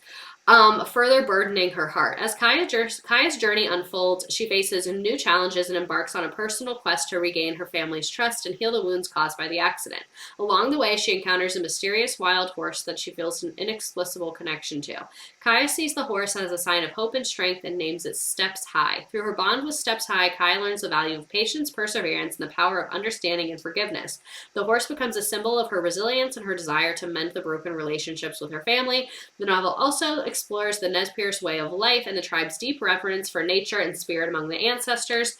Kaya learns the importance of honoring tradition and respecting the land that they live on, and then it kind of goes through that same emotional stuff. The twins named and then Kaya, yeah, right? The one thing that stands out about Kaya to me is that her sister was blind and they almost let her drown accidentally. Oh, God. To my memory, Kaya also had a name that was more similar to her siblings. Okay, that makes sense. Because I was like, are y'all just not going to address that her name is mad different than everyone else's? I'm so close to ordering a doll. This stream is not good for my bank account. Do not order a doll. You don't need it, okay? And then 2004 is when they renamed the Pleasant Company to American Girl Inc. This is also the release of the first movie. This is on the game. It says, what was the first movie? Or who was it about? It's Samantha. Samantha. It's a holiday movie about Samantha. Why is there such a reoccurring theme of drowning? Because it's an epidemic, I guess. What doll would you order, though? The founder has some water trauma kit always. Samantha Christmas movie. I watched it all the time. Then in 2004, we have debut of historical character Nellie. Her outfit also kind of fucking eats. So Nellie is set in the early 1900s and follows the spirit of Nellie O'Malley, a courageous and spirited Irish immigrant girl living in New York City. So similar vibes as, who was the first one we talked about? I don't think it was Molly. No, Molly was the war one. Samantha. Yeah, Samantha. The novel introduces readers to Nellie O'Malley, who arrives in America from Ireland with her two younger sisters, Bridget and Jenny. The three girls are orphans. Oh my God! They sent them to America as orphans? Or did they become orphans on the way? They lost their parents to a tragic accident on the boat. Oh, Nellie is the best friend doll of Samantha. Oh my God, thank you. Why did my brain not connect that? American girls have it rough. They really, really fucking do. With their parents gone, Nellie feels a deep sense of responsibility to care for her younger siblings and ensure that they find a loving home. And keep in mind, it's the early 1900s, so we don't have like foster care or group homes or anything like that. Like if you were an orphan, it was like you better hope somebody likes you and takes you in, or like you're out here in these streets fighting. Yes, this is the girl that moved next door. Thank you. That's why I have you guys here, because you can tell I was not an American Girl girly. Where was I? Their lives take a positive turn when, oh wait, I missed a spot. They find themselves living in an orphanage in New York City. The orphanage is a place of both hope and uncertainty as the sisters dream of being adopted by a kind and caring family. A lot of churches had orphanages. Their lives take a positive turn when Nellie and Bridget are adopted by a loving family, the O'Malleys. However, Jenny is not adopted with them. That is fucked up. If you're gonna, okay, 3 is not that different than 2. Like, be so fucking serious. Especially in the 1900s, like, God. Jenny is not adopted, leaving Nellie heartbroken and conflicted about her newfound fortune. Living with the O'Malley family introduces Nellie to a world of privilege and opportunity. She attends school, makes friends, and begins to embrace her new life. Nellie's generous and compassionate nature endears her to her new family, and she quickly becomes an integral part of their lives. Girlie had charisma. Nellie's journey takes an unexpected turn when her adopted family faces financial hardships due to her father's business failing. Nellie's family struggles to maintain their home and way of life, highlighting the economic challenges faced by many during the early 1900s. Throughout the novel, Nellie displays remarkable strength and resilience as she faces various trials and tribulations. She grapples with feelings of guilt and longing to reunite with her younger sister Jenny, who still lives in the orphanage. Like, did they go visit Jenny? Like, I'm very confused about all of this. What is up with the leaving a sibling behind, like Addie? Those kids are already traumatized. What the hell? Don't split them up. Oh my God, I'm stuck. My bracelet got stuck in the screwdriver I'm playing with. I'm just literally like taking the bit and sticking it in and back out because it's magnets and it's fun. One thing about American girls, we're resilient. Exactly. Fucked up shit happens to everyone for all of history. Where was I? As Nellie's story unfolds, she forms a close friendship with her neighbor Samantha Parkington, another American Girl doll character. Did they have any other crossovers? Together, they navigate the complexities of friendship, family, and societal expectations, supporting each other through their respective challenges. The novel Meet Nellie explores the themes of family, resilience. Oh, this part's kind of boring. But yeah, she still wants to hold on to her Irish heritage, which is a slay. I like that in the American Girl universe, it's not like you have to give up your other country to become an American girl and like be super patriotic. Like you can have both. You know what I mean? They sold a little Esther doll and my dog ate her and I was so sad because Esther had it hard already. Stop. That is so sad. And then in 2005, we have debut of historical character Elizabeth and the second movie, which was about Felicity, the original horse girl. And then there is Elizabeth. Elizabeth's outfit also really fucking eats. So this is in 18th century during the Revolutionary War. It follows 9-year-old Elizabeth Cole in Williamsburg, Virginia. It introduces readers to Elizabeth Cole, who comes from a wealthy and influential family in Williamsburg. She lives with her loving parents and older sister Felicity, who is the main character in her own American Girl series. So again, here's a crossover. As the Revolutionary War rages on, Elizabeth and her family find themselves torn between their loyalty to the British Crown and the growing call for independence. Elizabeth's father is a staunch loyalist. See, ChatGPT was wrong in the other one. It said he was not a loyalist. He is a loyalist. Supporting the British cause, while her dear friend Felicity supports the Patriots' fight for freedom. Oh, but Felicity was against her dad? Drama. Throughout the narrative, Elizabeth grapples with her conflicting loyalties and her desire to remain loyal to her family while also understanding the importance of standing up for one's beliefs. The Revolutionary War brings challenges and uncertainties to her life, testing her resilience and strength of character. Amid the upheaval of war, Elizabeth forms a heartwarming friendship with a young patriot boy named Nathaniel. Through their friendship, Elizabeth gains a different perspective on the war and the struggles faced by those fighting for independence. As the story unfolds, readers witness Elizabeth's growth and development as she navigates the complexities of the Revolutionary War era. She learns valuable lessons about empathy, understanding, and the power of friendship to transcend differences and unite people during challenging times. The novel Meet Elizabeth captures the spirit of the American Revolution and provides young readers with a captivating glimpse of the lives of children during a pivotal period in history. Blah, blah, blah, blah, blah, blah, blah, blah, blah. The boy was able to change her mind, but not Felicity. Interesting. Felicity and Elizabeth Ann besties, not sisters. Overall, there appears to be some ChatGPT discrepancies. But I think the main takeaways are these girlies, they're in Williamsburg. Some people are loyalists, some people are independentists. And they're in the middle, and they're struggling, and people are trying to convince them both ways. I guess some of you know because you read it, but I didn't, so I'll never know. Then the release of the third American Girl TV movie, Molly, an American Girl on the Home Front. I've seen this one many times. And then an opening of an American Girl place in Los Angeles. And then this is also the year they debut the historical character Emily. So here's Emily right here. Emily is looking mad patriotic. So Emily is, again, during World War II. Emily Bennett, a lively and resilient young girl in 1944.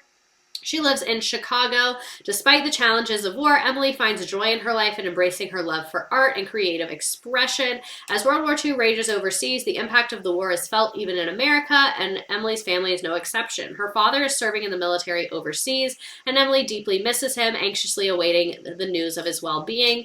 The war also brings changes to Emily's life and opened their home to Paris, a refugee from war-torn England. Paris becomes a part of Emily's family, and the two girls form a close bond as they navigate the uncertainties of war together.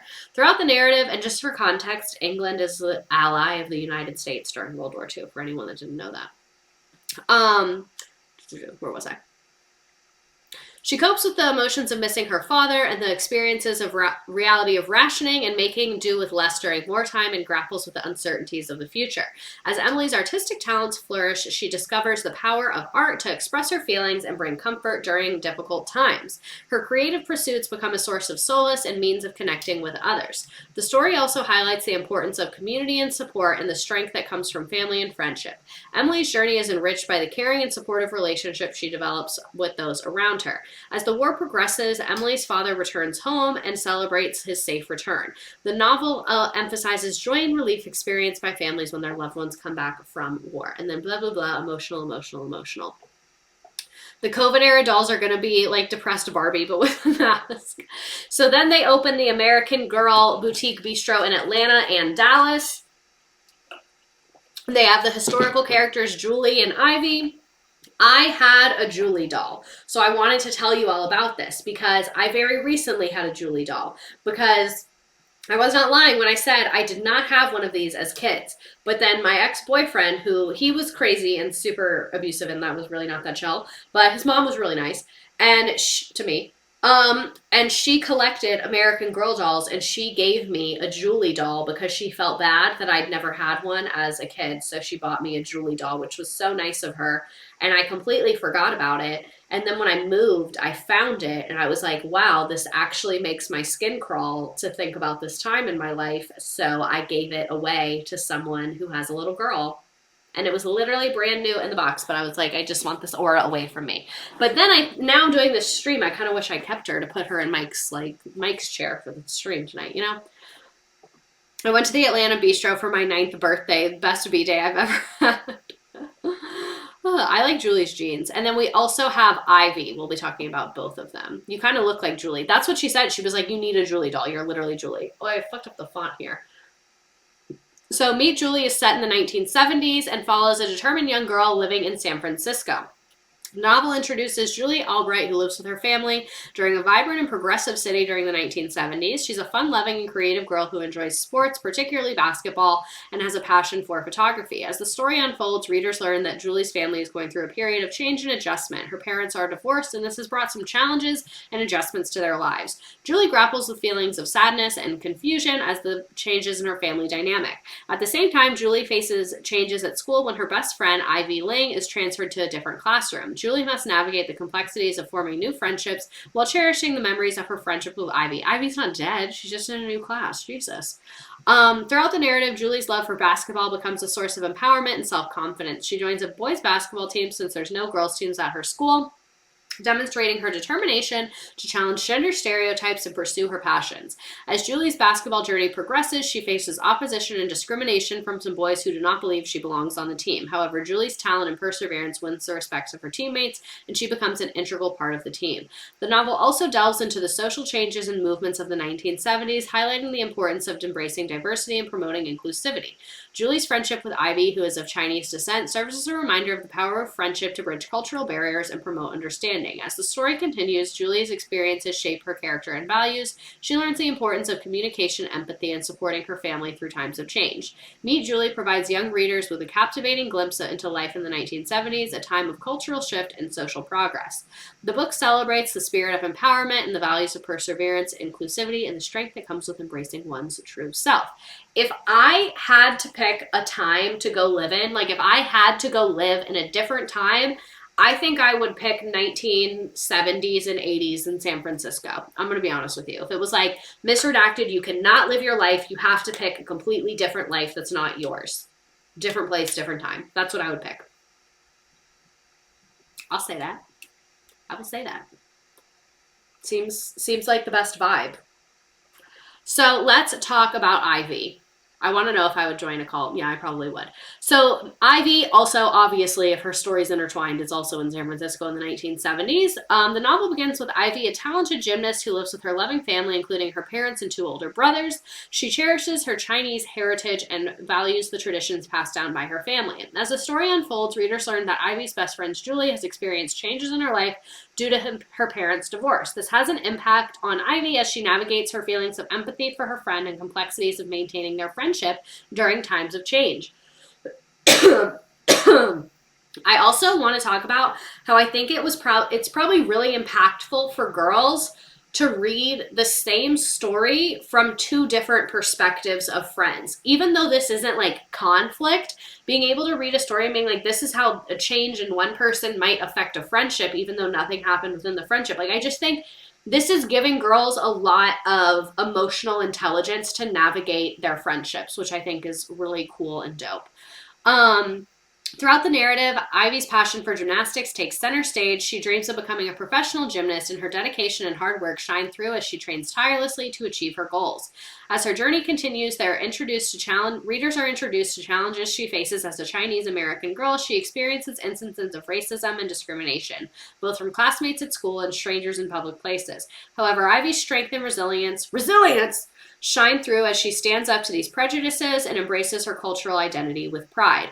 The novel also emphasizes the importance of family support and unity. Ivy's relationships with her brother and parents are a source of strength and encouragement as they celebrate her success and provide comfort during difficult times.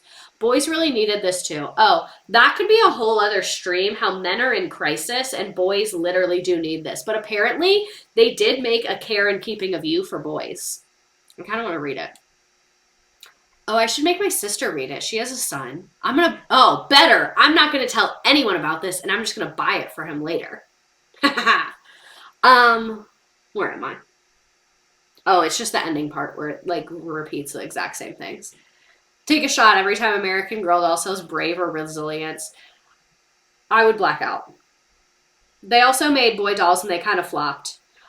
So 2008, this is when we get historical character Ruthie. This is the release of their first major motion picture, Kittredge. Great film.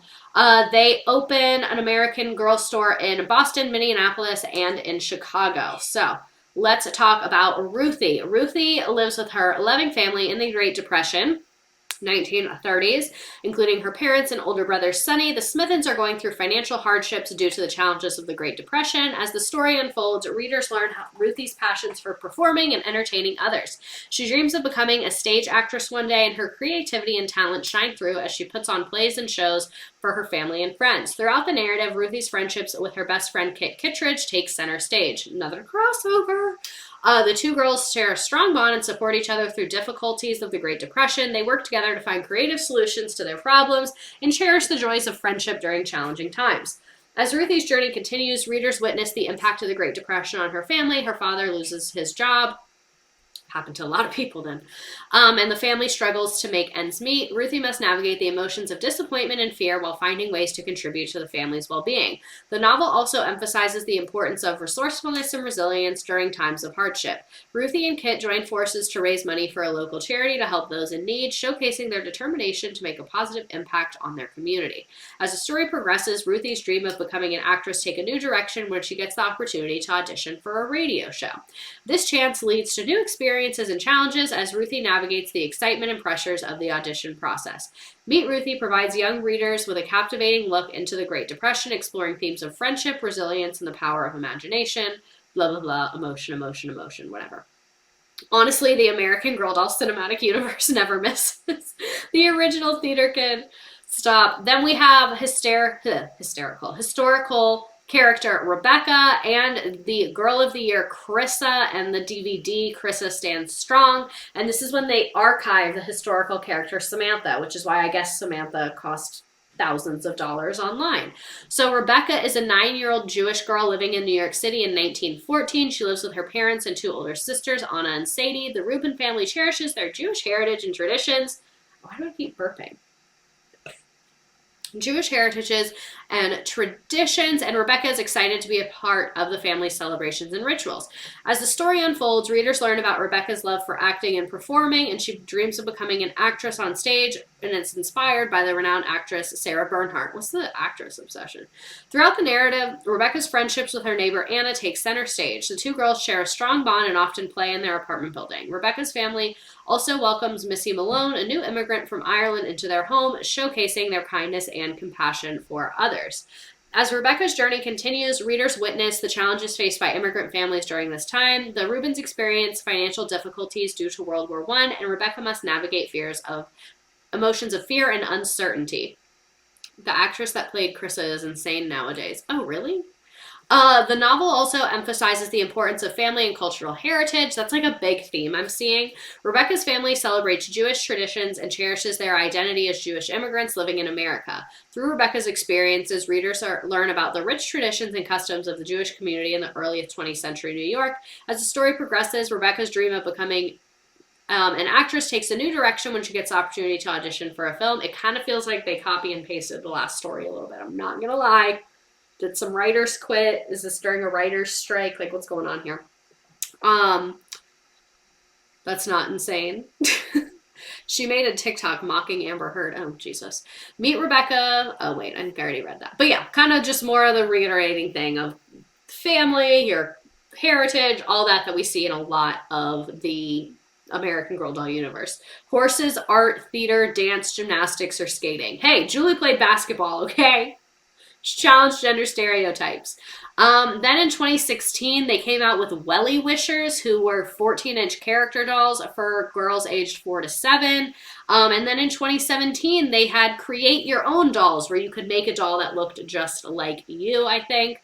So let's talk about their reception and controversy. They have drawn criticism for the expense of the dolls, which cost about $115 without accessories as of December 2014, and $141 for a doll, a book, and basic accessories. Buyers can easily spend more than $600 for a doll, outfits, and accessories and lunch in the company's store in New York. Literally me regretting all my 17 dolls, accessories, and clothing and books for only $600. Yeah, you could have gotten more for that, absolutely. So, some aspects of the doll's characters and history have also provoked curiosity. Some observers question why Addie, American Girl's first African-American historical character, was released in 1993, was portrayed as a slave. In later stories, Addie and her family gained their freedom after the Civil War, while Cecily Ray, American Girl's second black historical character, was portrayed as a well-to-do black girl in New Orleans. American Girl later went on with releasing an African-American Girl of the Year, Gabriella McBride, who was portrayed as a dancer, artist, and poet. So they have gotten some criticism, obviously. And then, where was I? In 2005, residents of Playson, a neighborhood in Chicago, Illinois, criticized a passage in the book which claimed the Latina American girl doll Marisol claiming it inaccurately depicted their neighborhood as dangerous. A senior public relations associate for the American Girl responded to critics saying, "We feel that this brief passage has been taken out of context in the book." The 2000 limited release of Gwen, an American Girl experiencing homelessness, was also deemed as controversial. What was the issue with Addie? So I think a lot of people were upset that Addie was being portrayed as a slave when part of her story is that her family was free, so they wanted her to be portrayed as like free. And then I also think they were upset that like the only African American doll had a slave story, and then later they released the girl that was in New Orleans, and I think people were happier about that. I'm kind of a little bit unclear on the exact controversy. I think probably different people were mad from in different ways at different angles. To be fair, the dolls are decent enough quality that you really can give them to your kids. Plus, if something happens, they have a doll hospital you can send them to. Oh, and then Kaya, the character from where was she from? Was it New Mexico? I don't think so. No, it was the Pacific Northwest. Yeah. Kaya and Josefina are both set before colonization and have been criticized for avoiding the issue of genocide through these pre-Western context settings, with most notably the native marketed doll Kaya being chronologically the oldest character out of all the historical timelines. Her story began in 1764 by making her the eldest doll in the line. American Girl has been accused of contributing to the myth that Native American people only existed in the past, consequently ignoring and discrediting modern day natives. So again, they're saying like, how come the only doll is depicted in this kind of stereotypical way from way back when? Setting Kaya in the past also perpetuates the memory of the Indian, which that's like a quote. That's the idea of like that native history is past, not current, as a fixture of the past and necessary to the American Manifest Destiny belief that originally resulted in the genocide of native people across North America. And then Nanea's story, being set in colonialized Hawaii in 1941, could have fixed this aspect of the avoidance of genocide and colonization, but her story fails to mention either of these aspects and depicts Hawaiians as happy to be a part of the United States, as per the United States military pamphlets portray of the same time period. So they also had a Hawaii doll. Very, very interesting. Why isn't this loading? And then in 2005, some anti-abortion and Catholic groups criticized the company for donating funds to Girls Inc., which supports underprivileged girls and promotes abortion right access and access to reproductive health care and LGBTQ plus acceptance. So a lot of Catholic people were not into that. And then this is kind of hilarious to me. The American Girl Place store in New York was the center of a labor dispute with the Actors Equity Association. The actors went on strike. They ended up reaching a 2-year contract, but they ended up closing the theater September of that year. So they were like, We'll just shut you down. You don't even need to strike. We're not fucking dealing with a strike at the American Girl Doll Theater. What the fuck do you think this is? Um, and then, oh, I'm getting glitchy. No. My brother hung up my Kit doll from the ceiling by her leg and it broke. And the doll hospital sent her back with a nice note. You keep freezing. Ah, we need Ethernet? Okay. My boyfriend's playing video games. That's why there's too many people on the Wi-Fi. I think I can actually just do it like within here, if we're being honest, because I forgot I had a wired plug already coming out of the ceiling. So this should be nice and quick, and you can still hear me. I'm still here for you. Please don't leave. People always leave when you go off camera, which is valid. I would leave too. I'm not mad about it. Okay. I need a step stool. But thankfully, it's also in here. Let me try and not fall. Imagine if I just fell on stream. What would you guys even do? Ugh. Okay. Is that better? Is it better now? Okay. Mike's moment to shine. Let me see if it's connected.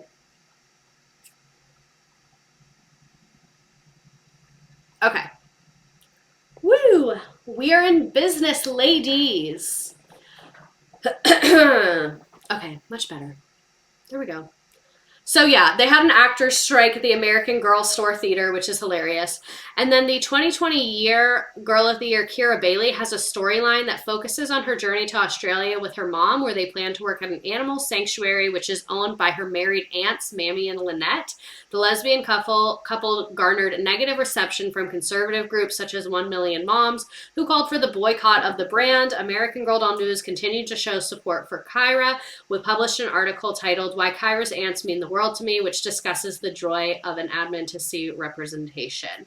So, that's some controversies around American Girl. What I think is hilarious is this meme. In July 2020, an internet meme in the form of a parody advertisement for a fictional Girl of the Year character, depicted as the personified Karen stereotype, wearing a tracksuit, bob haircut, and openly carrying a semi-automatic pistol, while defiantly violating face mask guidelines mandated by the government due to COVID, provoked criticism from American Girl, who took umbrage to the use of their name in trade dress, saying that they were disgusted by a post from a brand strategist, Adam Padilla, under the online persona Adam the Creator, and they are working with the appropriate teams at American Girl to ensure this copyright violation is handled poorly.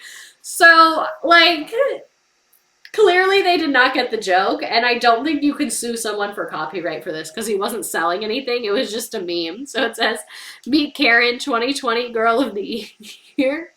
She's an independent thinker who refuses to wear a mask in public places." This is really fucking funny. Very hilarious. Harley Elaine, thank you for subscribing.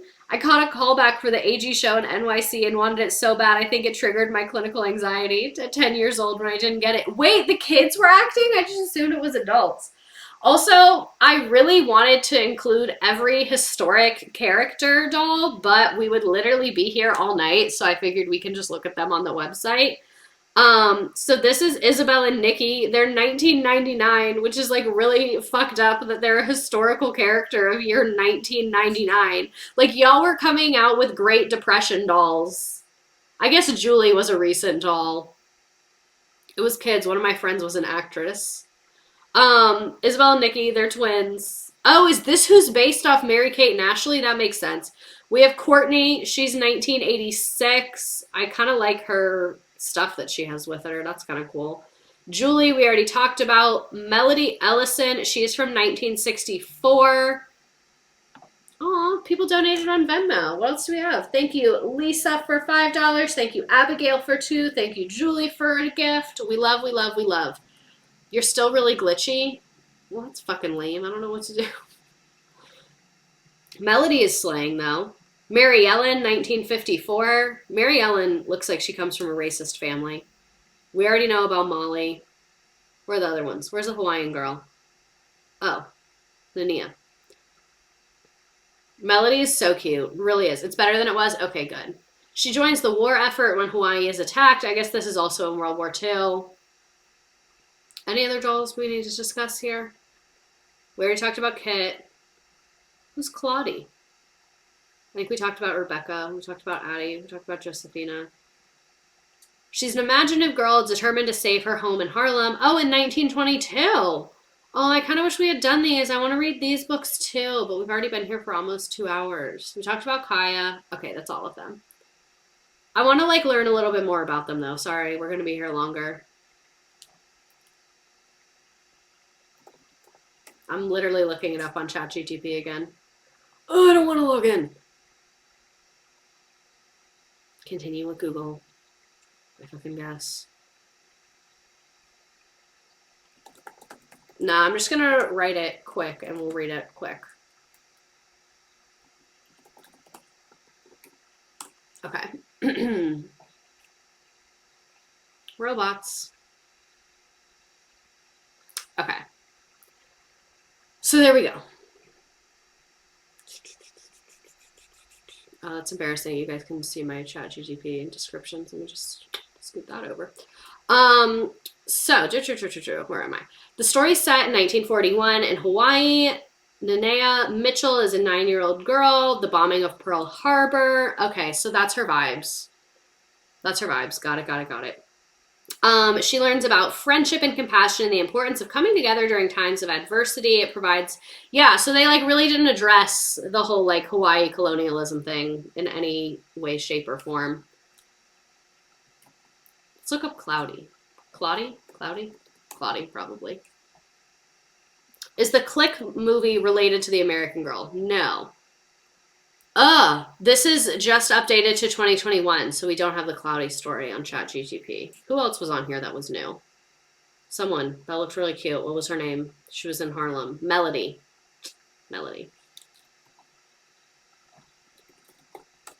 Let's see if she knows that one. Okay, so it's set in Detroit, Michigan. I don't think that's true. It said Harlem, right? Or am I mixing the two up? Oh, no. Cloudy was Harlem. Yeah, Cloudy was Harlem. Melody. Yep, that's right. The robot was right. I was wrong. So, story is set in Detroit, Michigan, 1960s. Oh, so it's like civil rights era. Civil rights movement, racial segregation, all of that. She learns about music and the power to bring people together. She learns about Martin Luther King. Okay, kind of a vibe. Okay, I'm glad we looked this up. This was cool. Very cool, very cute, and very gorgeous. So glad we looked at the new girlies. Also, what do you want to talk about next week? It's going to be a remix week. Work is still kicking my ass. So sorry about that. But would you rather talk about the Stonewall riots or would you rather talk about Monica Lewinsky?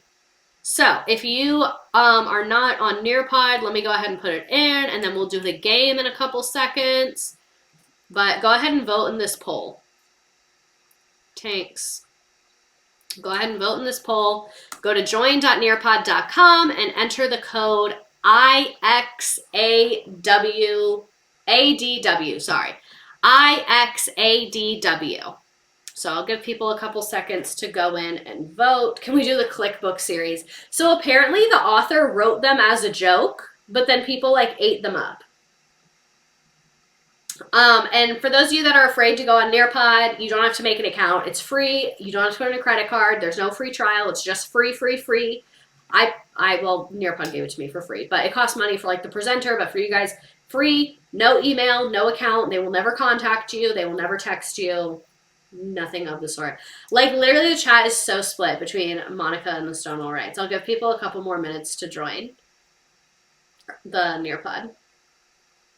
It was me. I ate them up. So, oh my god, it's literally like so freaking close. It looks like Monica Lewinsky is winning though. What is the code? The stream is crashing. Terrible. IXADW. I'll put it in the chat again. I should do one on Mary-Kate and Ashley. I also really want to do a stream about Paris Hilton. All right, so it looks like Monica Lewinsky is winning. So we are going to do Monica Lewinsky next week. I love the Monica Lewinsky story because she was done so wrong. So I really like to talk about it with you guys because we're all on the right side of history, I guess. I have seen her John Oliver episode. She's great. I love her. Okay, so we're talking about Monica Lewinsky next week. So let's play the motherfucking game. Let me see if there's like a girly one we can do. I feel like Carnival is the girliest. What game do we want to do? Oh, can you update us on the Venmo gift amount? Yes. I'd love a lesson on Anita Hill. Oh, that's a good idea. I should do a lesson on Anita Hill. Let's do Beach in the celebration of the Barbie movie. So, while you guys are joining Nearpod, let me update you on the... Oh, I'm frozen again. Awesome! We love that. Sorry. So, on our computer fund, we are at $1,093. Let me do some quick maths here while you guys join this lovely game. I have way too many tabs open. I cannot see shit right now, and my computer sounds like it's about to take off to the moon. 93. Boom.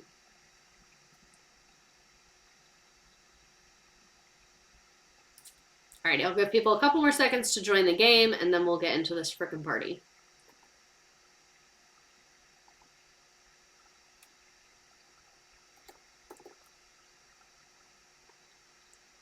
Alrighty, we are 59% of the way there on our fundraising. Not fundraising, I just stopped fucking saying that. We are 59% of the way there on our lovely little computer money pile. Thank you to Mr. Redacted. He's rooting the stream. I really don't know what it is. I don't think it's that then, because he's played video games during other streams. There hasn't been a problem. But thank you to everyone who donates and has been donating. I greatly, greatly, greatly appreciate it. Let me do some math really quick. 1857 minus 1093. So we have about $764 left, and there's 265 people on here, so I know that'd be like, oh, I don't want to give $1, it looks bad, whatever. If every single person here gave $3, we would literally be there, so I greatly appreciate those who have given. I don't want anyone under 6, 5, 4, 3, 2, 1.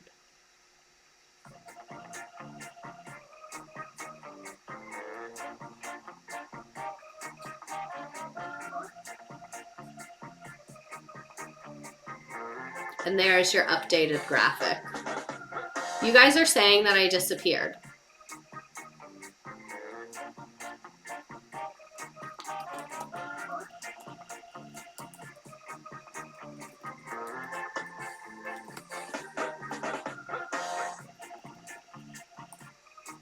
Oh, I'm better now? You were gray? That's scary. I don't like that.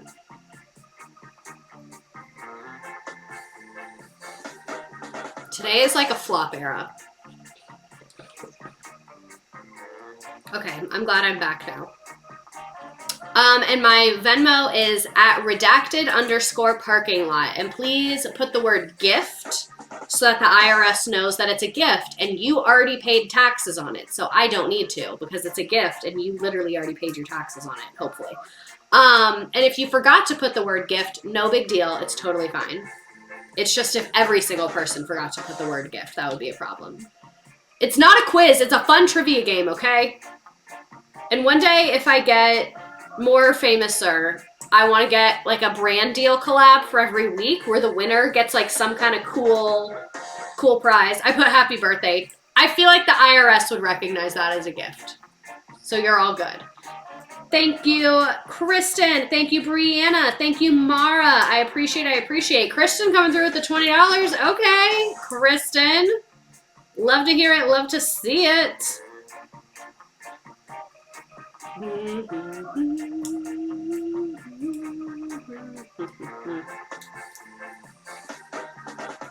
think I misspelled her name. Oopsies. Oh my god, I fucked up. It's Sweden. I clicked the wrong one when I was making this. I am so sorry. I hate when I do you guys dirty on that. I'm so sorry. I was wondering why so many people got it wrong. That is 100% my fault. I'm going to hell. I deserve nothing. I'm so, so sorry. I wish there was a way to like fix it retroactively, but there's not. Damn, life just comes at you like that sometimes. Update the circle part of the graphic. Okay, I'll do it right now. I'm sorry.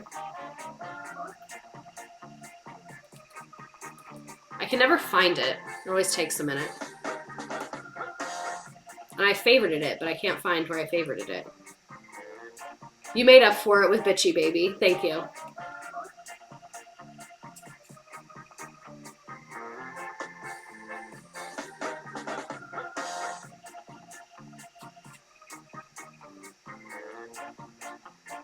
Literally, how do you see your favorites on here? I don't understand. I don't get it.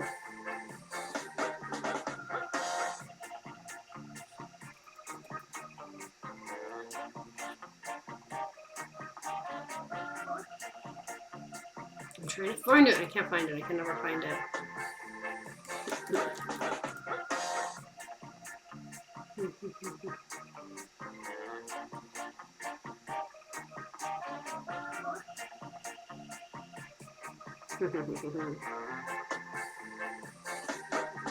My Venmo name is my actual name, so I'm not used to people calling me that. I'm sorry. I never know. Like, I want to give people credit and say thank you, but I also don't want to, like, aggressively call people out like that. You know what I mean?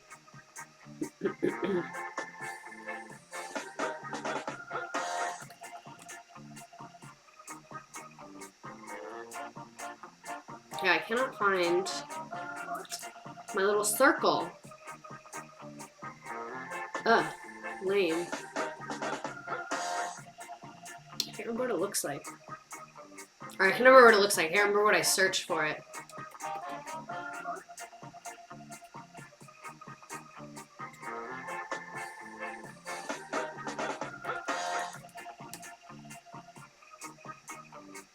Literally, what is it under? And I favorited it, but I can't see where to find my favorites. So I'm going to have to update that bar at another time. So sorry about that.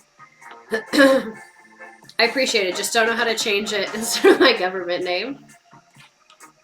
Oh, Panda Girl, have fun with your dogs. And thank you to Brittany and Paxton. Love to hear it. Love to see it. Thank you for your gifts towards a computer.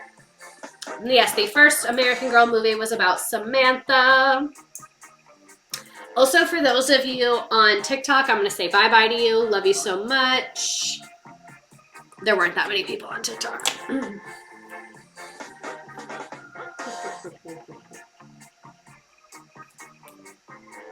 Frickin' iPad.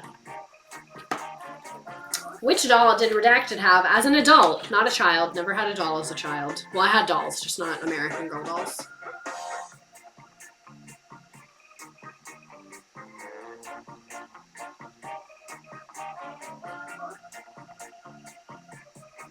Can you link TikTok? Can you link TikTok streams and Twitch streams? I don't really think so. I don't know. I don't really think I understand the question.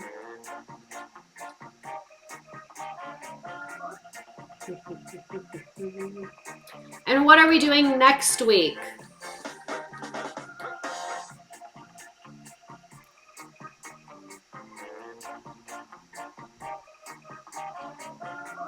Can we get a Tyra Banks stream? I'm not going to say yes. I'm going to say maybe, and I'm going to write it down. Have I not done that? I feel like I've done that for some reason. I really want to do a Martha Stewart stream, though. I know other people who also stream on Twitch and TikTok at the same time. I don't know how I would do that. I think I would need, like, to have all the taps, so I'd need the new computer. Oh, you talked about Tyra and the reality TV stream. Thank you. So, overall, our winners. In first place, we have Rin. Then, What's a Man Doing Here? Emma, a Duncan parking lot. Hayne, Kirsten, Stacy, Procrastination Hobby, Ashton, an AG parking lot, Batty 307, Victory Gardens, Kay DeGray, Leah, Tyrant Lizard King, Molly's Bray, Norman Soul Patch, Melody, Stan, Your Favorite Cowboy, Allie, and I will scroll through the rest. Victory Garden, Barty, Lizard Breath, an IKEA cafeteria, a Quick Trip parking lot, American Girl Pop, Cartoon Tampon Jump Scare. Nice job, nice job, nice job, nice job. And I have space, obviously, for memes and everything, but I wanted to hear from you. What American Girl dolls do we wish existed? I personally want a Black Panther Party American Girl doll. I want like a girl whose parents are in the Black Panther Party. It's like the civil rights movement in California. Like, I want that American Girl doll. That is the story that I want written. So what American Girls do you guys want? I was top 25. Love that. Oh my God, congratulations. Stonewall such more queer representation girl. I wish a Dust Bowl girl existed. Yes, a Dust Bowl doll would be amazing. Trans girl. A Southern lesbian American girl. Red Scare girl. Titanic doll. Oh my God, a doll that survived the Titanic. I would have eaten that up. An Oregon Trail doll. I agree. I agree. I agree. The best I've ever done at a game. So proud. Hermione 173 and your first time chat. Welcome. I always wanted one that was super tall and fat like me. Valid take. Daughter whose parents were in the Communist Party during the... Oh my God. That is a fucking doll right there. I think I just want you to know I had a Julie PC game where she tries to save bald eagles from captivity and DDT poisoning. Oh my God, stop. Twin girls on opposing sides of the Civil War. Oh my God, the drama. Can you even think of it? Yes, a Japanese internment American Girl doll. That would be a great American Girl doll because it's like really like that's an American ass story. Appalachia coal mining doll. We have so many good ideas. You guys, we should be in charge of literally everything. A MAGA American Girl doll. I don't know why it's like not letting me like some of them. There it goes. A doll with two moms or dads that were finally able to get married when the law changed. Oh, that is a fun one too. A doll whose parents joined QAnon. Third-gen American girl doll that's not fully Mexican but not whitewashed. Hispanic doll. American Girl doll on the CIA watch list. Triangle Shirtwaist Factory American Girl doll. Oh my God. We need an American Girl doll who played Just Dance while her parents fought about the recession. We need an American Girl doll whose We Fit told her that she was obese. Karen, in reaction to this is a violation of my HIPAA rights.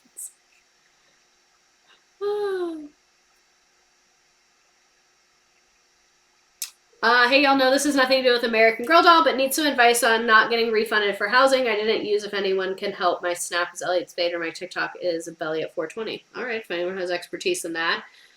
Child labor at the time when they started sending them to school instead. Phyllis Schlafly's daughter. Oh my God. LuLaRoe doll. Child who was given to the military during the Vietnam War to be taken to the U.S. for adoption and then grew up and met her bio parents. We literally have so many good ideas. Coal mining again, refugee, MLM doll, 2008 recession doll. Oh, so many good ideas. So many good ideas. Well, oh my God, an American girl whose mom is a mommy vlogger. Oh, that is layered. Oh my goodness. Oh, my imagination is running wild already with what we can do with that. Daughter of a radium girl. Alrighty, well, thank you all so much for being here. The vibes were kind of weird this week. My work week was weird. The man jump scare was weird. But, oh my God, an ex-Mormon doll. Like, Megan Swagatron.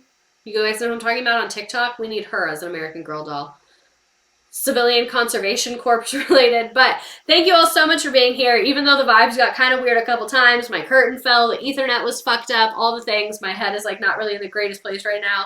Also, let me just tell y'all, my car wouldn't start today and it just like threw me for a fucking loop. Yes, Swagatron.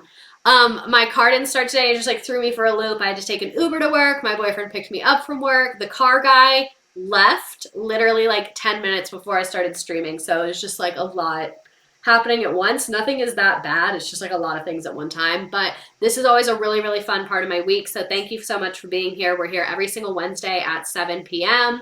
And next week we will be talking about Monica Lewinsky. Let me actually write that down so I don't forget that we are talking about Monica Lewinsky next week. So I remind myself to do my slides. What time is my sister coming over? That's the real question. Monica Lewinsky slides. Well, I already have the slides, but I want to update them and make them a little cuter, you know? But anyway, have a great night, everybody. Sleep tight. Hopefully one day we can get a Discord once I get my shit together. Oh, one other thing. Merch. I know I've been literally teasing y'all, but let me just tell you, every time I get closer, like I said, I discover more shit that needs to be done. So I thought I was 100% ready. So I was like, let me just send it to some friends and family, have them try it on the actual website. We'll make sure everything goes good, and then I'll post it publicly once like everything went smooth and I'm confirmed. I'm really fucking glad that I did that because I realized that like when someone buys something, it takes me like 2 or 3 days to get paid, which is totally fine. But the problem is when someone buys something, someone has to pay for the production right away in order for like the order to get out as fast as possible, which is obviously important to me. So it was charging my personal debit card, which just like really got a little out of hand. And like not out of hand, but like if I had posted that publicly, that really could have gotten out of hand. So I need to get a credit card because already like it wasn't that much. I sent it to a couple friends, so 5 people bought stuff. I got charged for it, which was fine. And then within 2 days I got the money from the company, so I am gonna get a credit card so that it can just all go on there, and then I can just pay it off once I get paid.